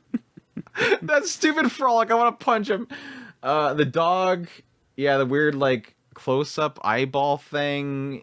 Yeah, I don't know. We'll see. Astronauts. like I said, the only thing that's kind of carrying it for me is the connection to Carol and Tuesday.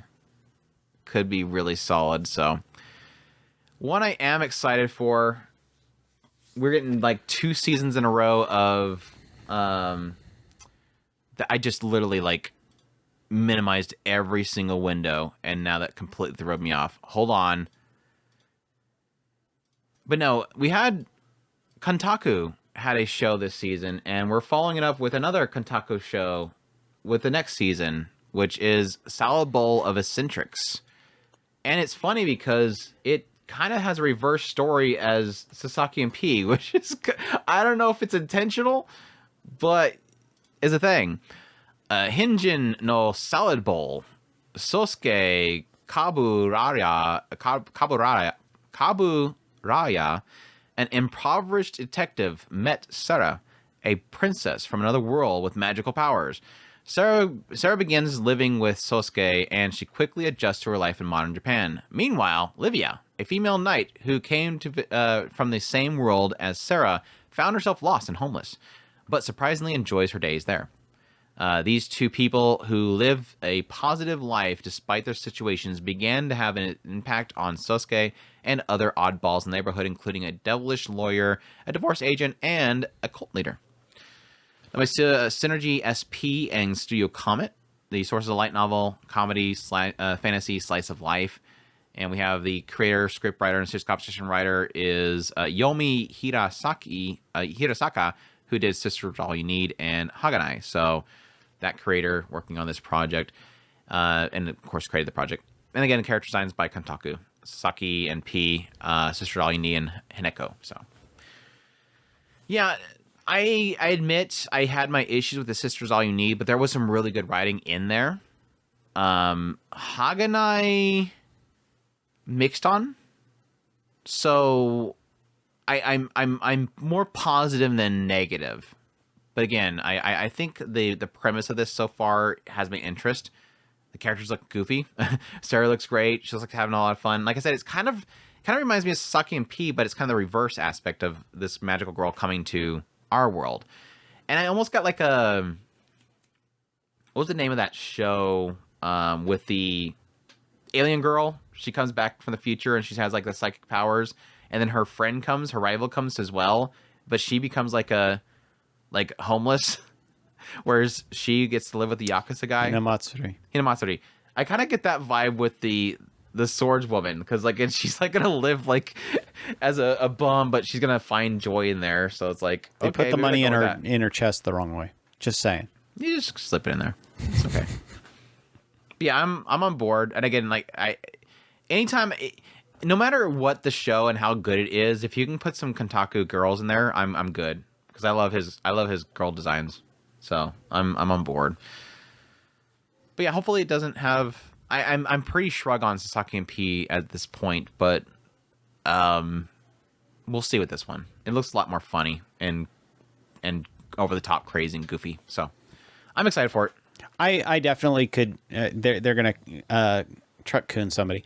I definitely could get into this, so I'm gonna definitely be giving it a shot.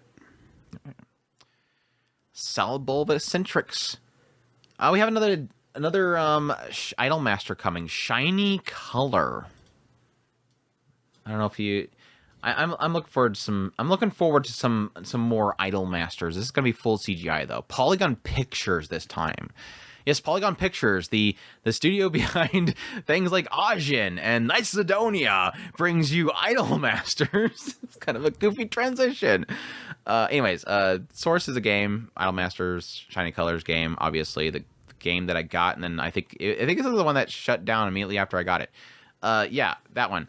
The genres are music. The director is Monkyu, who worked on Migi and Dali, Ice Guy, and Idolmaster. So there you go.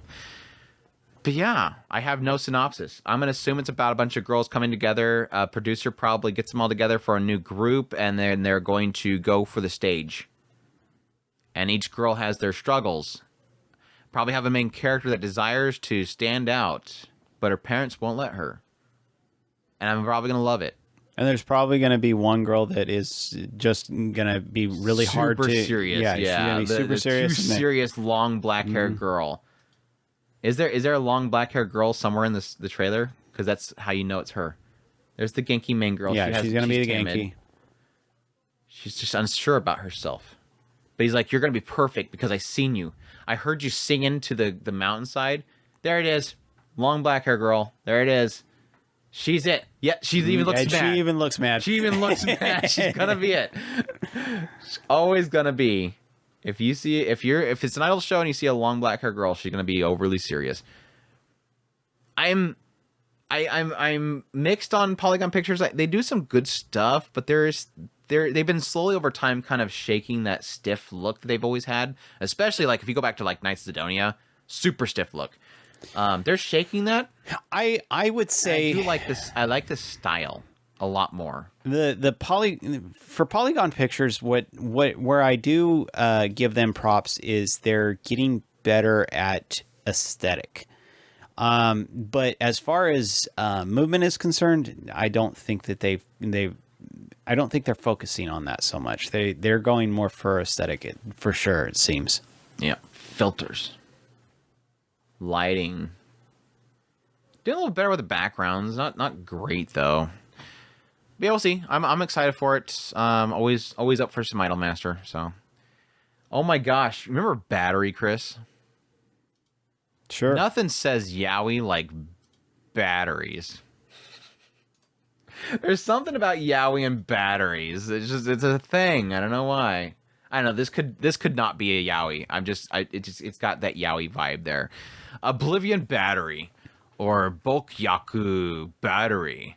This one, the story is of Byoko Battery, follows Haruka Kiyomine and Kei Kaname, a pair of young baseball players who set the field afire. And then they doused it out. I'm sorry. As the unstoppable pitcher-catcher battery in... Why do you call it a catcher-pitcher battery? Battery is a catcher-pitcher. In middle school. Although they were scouted by elite sports school all over Japan, the two instead enrolled in ordinary high school in Tokyo because Kei is suffering from amnesia, and his athletic skills have reverted to the level of a rank amateur. Of a rank amateur? I don't know. A level of a rank manager. That doesn't make any sense. Anyways, he's an amateur. So I guess it's kind of going the route of like, what was that one show that I really liked about? Was that Regain? Remake? No. Re-something. It was the water volleyball show where the guy like got amnesia and everybody wanted him to stay away from it because he was actually a jerk. Anyways, yeah, that MAPPA is the studio. So again, this is where they're kind of probably another chill season for MAPPA before they get crazy again. Sources of manga, comedy, sports, and again, Michiko Yokote is working on series composition. She's really good. So, are you excited, Chris? There's like a couple shots in there where I'm like, it kind of looks like it could be fun. Like this is one of those ones where like half the PV doesn't work for me and half the PV kind of does. Like, I do like a lot of the chemistry and goofiness. I don't like the character art at all. You don't like the character art? Nope. Why not? What's wrong with it? Just not working for me. As far as looks too manly? Huh? Too much neck? There is some neck. Holy crap, there is some neck. I was able to stomach the dancers, okay? No, if I can handle the dancers, I can handle their necks. I point out the Welcome Ballroom or something. No, the ballet one. Welcome, not, was it Welcome? No, it was Welcome Ball. It was the other one. Yeah. Anyway, this, I'm just not jiving with their artwork at all. But as far as the overall they're all over the place too. Like there's a shot where like there's so much neck and there's a shot where there's like no neck. Like, look at this. Let's go back here. Okay. When they first arrive there, I mean, the guy with, like, the buzz head looks bad. Like, that just doesn't look right. Like, right here, you have, like, very small heads, big bodies. Then you cut to here. This guy's head suddenly got massive. And then we cut to here, and suddenly his neck got thicker here. His neck got skinnier. And it's shifted to the right. It's just, everything's all over the place. Now I hate the character designs. Thank you, Chris. It's got a goofiness in there, but yeah, now suddenly his head's like normal shaped. But this is Mappa's like D team. Like, throw something together for the season. We need to keep pumping out stuff. Everybody's on vacation. Throw something together real quick. Look at that guy's arm. Where did it come from? Where's that guy's arm coming from? What is this trailer? Look at that. It looks like it's somebody else's arm. That could be his leg. I got Andrew off on some kind of weird tangent. Replace his. That's all right. He's got a fourth finger coming out of nowhere. Stop! It's AI. Time for a video. Is Mappa using AI again? Anyways. Oh yeah, that was a smooth catch. Anyway, I'm not feeling the show. That's it. We'll see. We'll see. Again, it's gonna really rely from me on chemistry, but yeah, Oblivion Battery. We'll see. Let's get into some bicycling. It's been a while since we had a bicycle show. Rinkai is coming out. This one the story centers on the sports of women's cycling, which debuted in Japan shortly after World War II. However, organized competitions folded after just 15 years and lay dormant for several decades. CGI. Then Rinkai. How many CGI shows is that this season? To revive the sport. So Rinkai League. I don't know, like 5 at least. Jeez. Ooh, there's some good CGI butt. But this isn't a full CGI show. It's just were you expecting them to have bicycling, not CGI? It's not a full CGI show though. It's just the one they're bicycling, which again for anything racing or sports typically happens. So this doesn't shock me too much.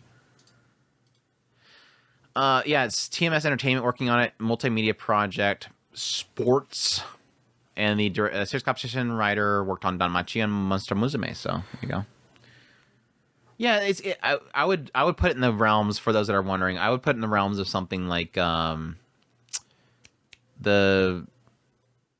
Pre-Derby. It's kind of like that, where the show itself, the characters are 2D drawn animated. It's just when the races happen, suddenly they'll jump back and forth between having like further away shots CGI, but the close-up shots are regular animation. So yeah, I don't know, that synopsis sucks. So we'll see when the show comes out. Don't worry, the PVA isn't much better. Yeah, the PV just literally shows them racing. I get no sense of the character, the chemistries, what they're doing, why they're doing it, what's their driving force. They're just all going to race.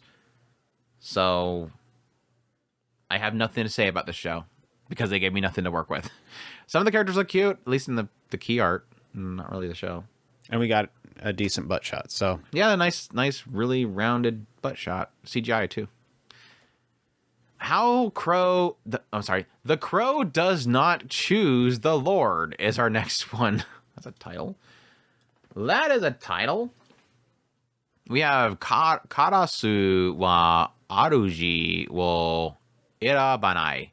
This one, in the world of flying crow humans, trouble is brewing. Yukiya is the lackluster second son of the region boss in the North House territory. His younger brother has overtaken him in the academics. He's no good in sword battle either. Not that ever bothers him, so it comes as no shock when the boy, who claims to have no ambition whatsoever, is the one chosen to attend the imperial prince in court. What awaits Yukiya and his new master is intrigue, murder, and mysterious drug. A mysterious drug? An invasion from an unexpected enemy? Can they save the world of Yatagarasu, the three-legged crow of Japanese myth? What did I just read? Studio Pero's working on it. Novel is a source. Action supernatural. Director worked on Eurocamp. Did you get anything from that synopsis? Because I got nothing for this. It's like some lazy dude, and suddenly definitely looks interesting. It looks pretty in some respects. Is the best way I can explain it. It looks like a fantasy world. I mean, you've got a lot of these ravens or crows or whatever they're massive, and they're carrying carts around. You've got this almost Chinese kind of world set up. It looks really pretty. I'm not going to deny that. Yeah, I guess something like they can turn into ravens too. I don't think he's turning in. That was the three-legged raven. He's falling off of a cliff or something, and then this raven's picking him up. Is what I was gathering. And I'm guessing that's what signifies him as the emperor or whatever. Yeah, we'll see. The synopsis looks, visually the PV looks good. Now he's got to be turning. I don't see him. I don't know. He could be turning into it. He could be riding it. No, yeah, I don't see him holding on to it. He's turning. He got to be turning the bird. He's got to be turning the bird. He's turning the bird. I don't know. We'll see. He might have turned into we'll the bird. See. I don't know. See. It's behind the cliff. We'll see. The moment happens behind the cliff. Can they save the world from the Gatarasu, which is the three-legged crow of Japanese myth? So they gotta save themselves from the. I don't know. We'll see. We'll see. It seems like all the place. Hopefully, my only concern is when it comes together as a show itself. Hopefully, it makes sense. But it's got a lot of mythological stuff in there, so it could be really good. But we'll see. It's the crow does not choose the Lord. I mean, it could. It may very well have been. I don't know. No, what? I don't know. My brain is broke. Touken Ranbu is coming back, Chris. We have a new Touken Ranbu. This one is based on apparently one of the stage plays, which I think a lot of them are. Touken Ranbu Kai, Kyodin Moruru Honoji. One day, a new sword manifests at their citadel. Furo Yokimitsu, a sword worn by the commander of the Sengoku era, Oda Nobunaga. This is Sword Boys, right? Yeah. Who was granted to one of his attendant servants, Mori Ranmaru. Furo Yokimitsu makes it known that he is proud to be Oda Nobunaga's beloved sword, but clashes with the other swords who also call Nobunaga their former master. Soza Samanji Hinshikiri Hasabe. This sounds like the synopsis of the last one. Yep. And Yagen, exactly the same one. Yagen Toshiro, the appointed team captain, Yamanaga, just gotta name them all, must rally the citadel that has fallen into disarray at Furo Yukimitsu's arrival. In the midst of all this, the Saniwa has received an order to depart for the year 1582, the Honnoji event where Oda Nobunaga met his demise. The anime production will be scripted and overseen by Kenichi Sumimitsu, the director and playwright of the original play, which they were also worked on Welcome to Ballroom. So there you go. The director is the one that worked on Romantic Killer, so it's a plus there. It's going to be done by Domerica. It's based on a live action, of course, and it's action fantasy. I will probably not watch this because... Now, this does look like the more serious version. I've watched both the footable, crazy, high animation one, which was sort of serious. I've watched the goofy ones they do on the side where it's just nothing but the characters interacting. Because the concept here for the Touken Ranbu franchise, if I remember correctly, is it's basically all these swords of Japan history are personified as hot boys, and they all live in this dimension. And every now and then something messes with the history of the world itself, and they have to go back in time to these different time points, kind of like Fate Go, and they have to correct whatever's causing a problem with that timeline. And yes, you have a lot of cases where these swords who were once wielded by their masters get to actually meet and save their masters. And so there was one version which was super goofy, and they had this other one which was super high action and stuff like that. And yeah, a Footable did the one, I think they're going to do it with this one as well. It's just America instead of a Footable, so it's probably not going to look that great, but it might. I mean, the PV doesn't look bad. But it's not going to be a footable animation. Let's just be honest. The best way to explain it that makes sense to me is where there is Ken Coley for guys, there's Touken Ranbu for girls. The best way to put it, because they're both DMM And for Joshis, yes. DMM games properties. Each one of them just serves a different What's he doing? target audience. There's a shot for all the girls. Anyways, I don't know. I'm probably not going to watch it. I was not pleased by the last one. Probably won't be the last one, so. What I am extremely excited. This is literally probably this is my predicted gem of the season. This is the hidden gem of the season, I think. I'm calling it right now. Think so? That is Tonari no Youkai-san. This one is our cat might be turning into a Nekomata, a rural town where yokai, people, and gods live normal, everyday lives mixed with a bit of warmth and occasional mystery. One summer, the 20-year-old cat Boshio suddenly evolves into a Nekomata. Questioning the reason for his evolution, he sets out to learn more about the transformation. Together with the transforming Kitsune Yuri, Muchan spies on a crow Tengu Jiro as he performs his Tengu duties, and begins to see Jiro in a new light. At the same time, rumors of an unfortunate Nue begins to spread. It's done by Leading Films, based on a manga. Genres are slice of life, supernatural. Series composition by Tomoko Konparu, who did Tsundere Liselot, Kimi Todake, and Aoharu Ride. So, really solid series composition writer there. So, but yeah, this is the one that, like, when I seen everything on it, I'm like, the PV screams like Natsume's Book of Friends, like massive wholesomeness, like great vibes going on for it, emotion, everything. So, and I literally see nothing on this beforehand. Not even sure I think we may have talked about this once on Discussional, but had no idea about it. It looks like the style of itself, it looks really good, very unique style to it. It almost gives me a little bit of a Ghibli vibe to it. I mean, not like overly high productions, but a little bit of their artistic vibe in there. But again, like I said, just this is literally like my most anticipated. That's like a not returning franchise or anything that I've known before, like not Spice and Wolf or something like that, but something new. Yeah, we talked about it. What, 3-4 weeks ago? Yeah, this one is.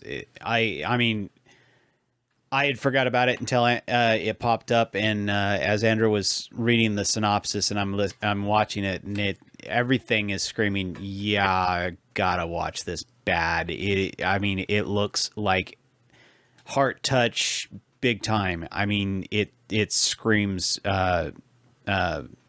warmth. I really, really want to watch this one. I want to watch it right now. Now, turn it on.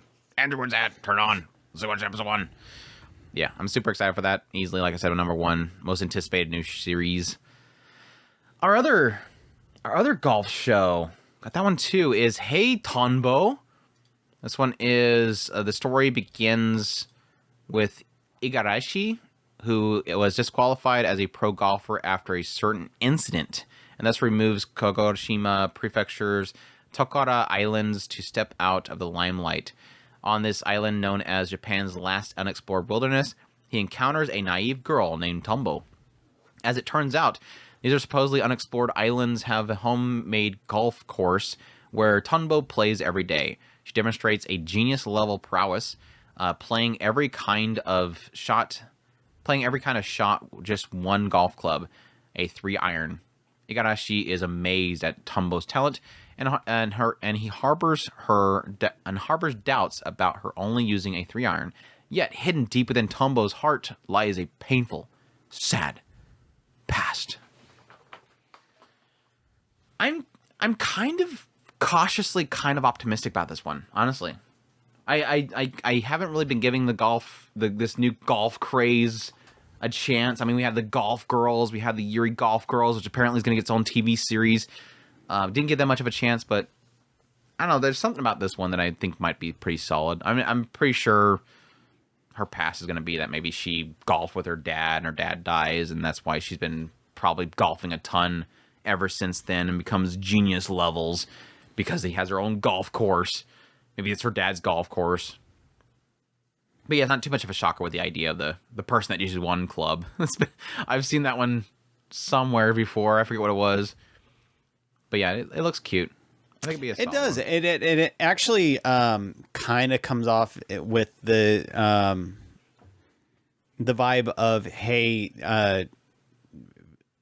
loving the sport for what it is, just fun. And it'll be really great to see kind of this mash of somebody who's taking it way too serious and somebody who's just loving it just because it is what it is. So yeah, I'm definitely on board with this one. The Boonies Girl. Done by OLM, based on a manga, drama, sports, by the way. And this year's composition by the worst person that worked on Rent a Girlfriend and Bibliophile Princess. Speak, Andrew. We have Himitsu no Aipri, which is a new pretty series. Gotta have a pretty series every season. Shinka Lion. I don't have any other information on that one, by the way. I literally don't. Shinka Lion Changed the World. I think this is based on an established franchise, but it's a new take on it, so that's why I put it up here as well. I've never heard of the franchise before, but apparently it's been around, so it's kind of a shocker.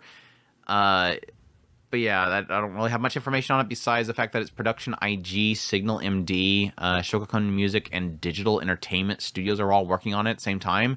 Another triple studio working on it. But yeah, it looks like a mecha and a bunch of kids piloting the mechas. I don't know if there was anything in the PV that added anything to that besides him being excited about what I'm guessing is a plane that turns into a mecha. It's like a transformer thing, like the mecha planes. I don't know. But yeah, if you're a fan of that series, there's a new one coming out. And that's it. We get it. We got through 60 show, Chris. No, that's not through 60. That's just all the new shows. Thankfully, from here on, it's pretty quick because we're just going to be going through all the new series. But yeah. First off, we have for returning shows, we have Konosuba. Season 3 is coming. Cool. Excited? Yes. Hopefully this will restore my hope in Konosuba's franchise, because that Mega Man one, as much as I love Mega Man, was not funny as much as Konosuba generally is. Have you watched the movie yet? I haven't watched the movie yet. Mm-mm. I literally keep saying that I'm going to watch the movie because I got to watch the movie. Now I need to watch the movie within 2 weeks because, yeah, third season coming. So, yeah, super good. For those who don't know, it's basically a guy isekai'd and drags the goddess into the isekai world with him. She's super useless, and then he meets a girl that only uses explosion spells to blow up stuff and waste all of her mana, and then a tank that likes to get hit. And then shenanigan ensued. So I'm excited for season 3. I love the series. Mushoku Tensei, season 2, part 2, coming out. Great. Already got comments by Refugin saying, yeah, I can't wait for the controversies that's coming. Me and Chris talked about that earlier. Me and Chris having a long discussion about the controversies coming up. It's going to be great. It's going to be great. Got some returners, character returnings that I'm super excited about. The PV's already got me excited. And I'm very question marking one thing in it. And shut up, Andrew. I'm excited for it. We'll see. I'll be doing my weekly, I think it's going to be Sunday again. I'll be doing my weekly impressions / skip content videos again. So if you're anime only and you like to see what skip content there is, it was a lot of work last core, but I'm looking forward to doing it again because people enjoyed it. So yeah. Demon Slayer's coming back. We have Kimetsu no Yaiba Hashira training art time. I'm pretty excited for this next arc. I wasn't a big fan of the last arc was okay. The Swordsmith arc. I didn't like the whole second season, but I have my hopes for the Hashira training arc. I'm hoping this one's going to be a really solid one. So we'll see. Slime. Reincarnated as a Slime. It's third season. That's another one that I think. Now, we got left on a really bad spot. I think the movie's supposed to be an original ? Because this is another case where they did 2 seasons in a movie. So I might need to look in the movie. I think somebody said it's supposed to be not canon. But I'll see. I'll look into it. But yeah, that's another one. If the movie's important, I need to watch the movie. But yeah, that was kind of left on a bad note. It was left on a bad note.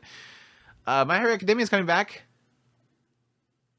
Yeah, nobody's excited. I'm sorry. No, season 7. I was actually just thinking about how I technically need to go back and catch up on that show. Up? No, I have not been on the show since they did the movie. 5? Yeah. That's right. Yeah, before 5. Jeez. Yeah, I've heard one person say that this next arc is supposed to be good, and it should bounce back. I'll give it a shot. But season 6 was the roughest for me. I mean, season 5 was falling off for me too, so we'll see. I mean, there was a flavor of it that really does work, and it worked really good in the first season or two. But even then it was like, okay, yeah, it's just Japanese take on superheroes. Okay, I got it. But somebody said, no, you'll know when you see the hero killer arc. And I went until we got to the hero killer arc. And that kind of changed things. I did feel like it did have something special there. I'm not going to say that I've lost a lot of my excitement for it, because I still really love it. A lot of things kind of came all together at one time in this one moment in season 5 or whatever season it was that I dropped off, that it never worked out for me to get caught up on it. And I do need to really get caught up. Yeah, I want to say ever since season 3, I think season 2 is really good. Season 3 was solid, and I think it's fallen off since then for me. So we'll see though. Misfitted Demon King Academy, apparently season 2 is finally gonna end. We're gonna get part 2 of season 2. I need to catch up on that. So there you go. I hate that I didn't watch that season. I'm not. Day Live is coming back for season 5. About time. That seemed like a late announcement, but we'll see. We'll see more CGI fighting girls, waifus, and whatever they're going to be doing with crazy gun clock girl. Kotori? Is it Kotori? It's Kurumi. Kurumi, there you go. Crazy heterochromia Kurumi girl. Irregular Magic High is coming back for 3rd season. Shrug. I need to go back and rewatch that one too. I never watched season 2 or the movie, so but I watched season 2. Yeah, we watched it. We watched both seasons. I just haven't watched the movie. Yeah, I haven't watched the movie, so I don't know. There's stuff I like about it, but a lot that I don't. But yeah, it looks like she's probably gonna get taken by Mama. So they're finally gonna confront Mama, I think. I don't know. It's continuation of the series. The anime includes a Double 7, Steeple Chase, and Ancient City Insurrection arcs. That's some great titles. That's some great titles. Based on the PV kind of spoiled something for me, which I don't know if I caught that or not, but we'll see. Layback Camp season 3. Cool. I'm all for it. It looks like they're growing up, man. My girls are growing up in Eurocamp. Why does time pass so much in Eurocamp? It's the only franchise where the characters get old. Yeah, I seen that. Seen that in one of your thumbnails. I was like, they're getting older. They're getting older. My camp girls are getting back. But yeah, that's exciting. And Sound Euphonium season 3. There's so many shows. Seriously. Sound Euphonium season 3. Kyoto Animation's back. Wow. We're gonna love my band girls are returning, and I'm super excited for it. I loved season 2. Looking extremely forward to season 3. Hopefully it keeps that hype for me. It's been so long. I almost want to rewatch at this point. It's been so long. Oof. Or just watch the movies, I guess. The movies are technically recaps, I think. So there you go. After forever, Black Butler's coming back. Public School arc. I don't know if you ever gotten a Black Butler or not. No, I didn't. I didn't either. I thought about it. Cloverworks working on it. But that was 12 years ago. It was a long time ago. Duke of Death and Maid coming back, season 3. So yeah, so we can finally, hopefully, get to a kind of a conclusion to that whole thing, where things are starting to get revealed. I'm starting to wonder at this point how many seasons we're actually looking at for that to be fully adapted, because it's obvious that JC Staff is going to fully adapt it at this point, anyways. So yeah, the last season was a little bit rough towards the later part of it. Like, I liked the first part of it, didn't like the later part of it, but yeah, I'm hoping for some kind of really solid conclusion. Mahjong Soul is coming back, because that did really well, I guess. Mahjong Soul Kan. There you go. Shadowverse Flame Arc, because we always need Shadowverse to be constantly on, so that's coming back. And technically in the shorts category, but yes, Nijiyon Animation, which is the Chibi Love Live Nigijikisaki Club Girls Chibi form goofy comedies coming back, so there's that too. And yeah, that's it. That's all the shows. We also have the continuing series, which is Delicious in Dungeon, which is going to go for 24 episodes. Tsukimichi second season is going for 25 episodes. Sengoku Yoku, which is going to be going for 3 total cores, so 37 episodes. And Urusei Yatsura 2022 second season is going to be going for 23 episodes. So there you go. And other than that, we have movies, OVAs, and ONAs. We have Blue Lock. Episode Nagi is coming out. Code Geass Dakan no Rose. Butch of the Rock is which is the compilation film, is going to come out. Omoro K Dear Friends, which I'm actually kind of interested in, which I think it's the Yuri Yuri girls, like the Friends sisters or something like that. Kind of want to watch that, even though I have never watched Yuri Yuri. And then finally, Netflix is going to be airing a movie, which is My Oni Girl, which actually looks really good. It's by Studio Colorido. And it's basically Darling in the Franxx Oni Girl, but like a cute, like, slice of life, wholesome show. Just joking. It's the Oni Girl from Darling in the Franxx if she was in a cutesy, slice of life, wholesome city girl type show. Not city girl, but rural city area kind of thing. And it looks really good. I think it's gonna be a while before it comes out, though. But yeah, that one looks super good. So the director's like, I'll show you. You talk bad about my 01. I'm gonna make a whole show about wholesome 01. Anyways, yeah, that's it. What'd you think, Chris? What was your breakdown? How many did you even write down? I got 5 down. You got 5. Well, that's good. Did you think you got them all, or you need to scroll through the list again? No. He's like, no, I got this. No, we got too many shows. Andrew, I got this. Is it all new shows, or? I mean, because obviously the returning shows are obvious. Yeah, we always give them their due. Jellyfish, I kind of like that. The Elf Bride, the one where the Demon King was buying the elf girl. Oh, the awkward Demon King super dude. Yeah. The old couple story. The Doomsday Train and Tenori no Youkai-san.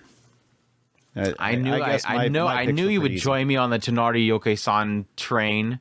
Yeah, those were probably all easy picks for me. Every one of those screams. Yeah, for those that for some reason didn't watch my most anticipated video, which shame on you, I went with Sandland. I didn't want to mess up my thing, okay? Oh, that's your excuse. Yes, I did click on it. I'm not talking directly at you. I was talking at the camera, Chris, and there's everybody. But yeah, shame on you too. You better watch it after this. Now, Sandland, Girls Band Cry, Jellyfish Can't Swim in the Night, Go-Go Lizard Ranger, Where the Doomsday Train, Kaiju number 8, Salad Bowl, Mysteries Maidens, Tonari no Yokai-san. And because I cheated, I put Spice and Wolf on there because it's technically new, and I want. Yeah, Spice and Wolf is that's a full on. I think no matter that's what, a guaranteed. Like, of the entire season, I want to say like Mushoku Tensei, of course, especially since I know what's coming up, but I know what's coming up, so that technically does kind of hurt it a little bit for me. In the anticipation, because I know what's coming up. It's not like and it's the case with Spice and Wolf too, because technically unless again they adapt what they skipped, we're gonna get the same thing again. But I'm like super excited for Spice and Wolf to come back, and like right next to it is Mushoku Tensei, and yeah, and like everything else is pretty much like stuff that I'm pretty dang excited for. Sound Euphonium again, holy crap! I didn't like first season, loved to death the second season, and I want more of that. Konosuba again coming back, Reincarnated Slime coming back, Duke of Death, Laid Back Camp. It's just like, it's too much. Yeah, it's like winter. When winter came around, there was like a large breadth of shows. When I was looking at the list, I was like, nothing's exciting me. Like, very, very few things in the winter list was exciting me. It was tough to make a top anticipated list of that season. This one is like, I made like an extra, like, what, 6 in my honorable mentions was Blue Archive, Unnamed Memory, which again, I think there's something there. I need to see it. Rise of Impact, Condition Called Love, Astro Notes, Whisper Me a Love Song. And then again, you have what's continuing. Dungeon, which is doing amazing, is doing really good.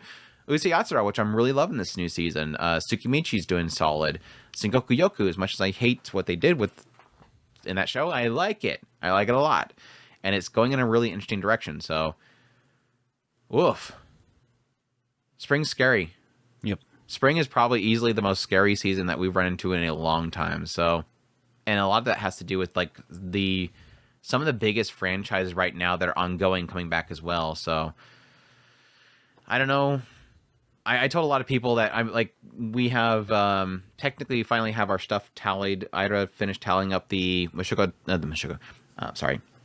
Otaku Spirit community Discord groups voting for Anime of the Year 2023. So we need to record that podcast, going through the winnings on that one. And I'm like, I'm not pushing Ira to put together a list. He got it done. But like, we probably should record that before April, because once April hits, it's hell. It is hell. Like, literally, for me as a content creator for anime, it is going to be absolutely hell. So I'm going to have to, like, probably create a very, very strict schedule to get, like, all the stuff done that I'm going to be doing. So, which also means I need to do taxes before then, too, because I got to have time to do taxes. Yeah. Looking forward to it, though. Crazy. That was August. Okay. I forgot the Dun Dun Dun thing was coming out, too, and I'm like, that's not next season. No, that's August. So, wait, that was not supposed to be coming up, too, is it? Anyways, yeah, that's crazy. Looking forward to it. This has been 3 hours and 15 minutes, Chris. I guess technically here's our previews for these new seasons have been going that long anyhow, so, but we started late, so... Thanks, Chris, for coming here and giving his perspective on some of this stuff. It's always fun, after putting all the notes together, to sit down with Chris and hear what he thinks about the stuff and picking out some stuff. Sadly, this season, not too many, like, holy crap, that's who's working on it. There's, like, 2 of them, I guess, like, the whole thing with the bottom tier character Tomazaki writer and the Haganai writer, which was kind of out of nowhere for me, but for the most part, everything's pretty much like what you see on the label. But, people usually appreciate these previews to get a full extensive idea of everything that's coming up. And so, besides those that just watch my most anticipated and go, yeah, he's right. That's all I need to care about. Yeah. Everybody else, that's what this one's for. And the only thing that anybody cares about is what you pick, so. Yeah. I'm glad that you picked most of what I picked, because you're... Wait, hold on. What was it? No, I didn't do the Elf Bride thing, Imajiggy. Oh, yeah, I should have probably put the old story, the old couple. There's... Yeah. You got me there. So I can concede you got something there with the story of old couple, but I can't agree with the Elf Bride thing. I'm actually just more curious of it. Again, I think it's going to be one of those things where the first episode's funny, and then never again. Like, not Cautious Hero. What was the other one where the guy was sent by, like, the universe dominating people? He was sent to that one planet to take it over, and then he just starts, like, fumbling through the whole situation, finds out he's getting paid better by the kingdom there, and he doesn't, and he has to send, like, bad information back, and he's got that lolly android girl with him with the shotgun. What's that called? Oh, Black Company? No. Black Company's kind of a similar situation. The first episode was really good, and then blah. But yeah, that show is kind of what I'm thinking here, where it's like that first episode is like super solid, and then it's like after that it's just like, yeah, you had nothing to carry this for the 12 episodes, or you had a really cool idea and everybody thought it was funny the first chapter. I mean, right? there was points where it was still funny. Don't get me wrong. Like, I loved his chemistry with the shotgun girl, and then like they had that whole thing where he would like that demon girl would show up and he would defeat her and then he would humiliate her because he took like her power gem or whatever. And then he like sat there and like made her like stripped down and took pictures of her and stuff like that and was just getting like, yeah, he was a villain. So he was doing villain. Yeah, they had to do bad villain things in order to gain points. That's what it was. That was a cool mechanic, but they never played off it well enough. God, now I remember my review of it. Because that's how they would buy good weapons was with the say they would do the points. stupidest things that they seen was like, oh, that's so devious, and it would get them points or whatever. So it was like that was such a cool concept, and they never. That's one of those things where I think the novel probably did so much better with that. But it's like that was a cool concept. Just do something with it. Anyways, yeah, that's spring. Yeah, that show was not in spring. Just saying. Yeah. So yeah, that said, if you guys are not already, youtube.com/Otaku Spirit. That's where I post all the videos, doing first impressions of all these shows.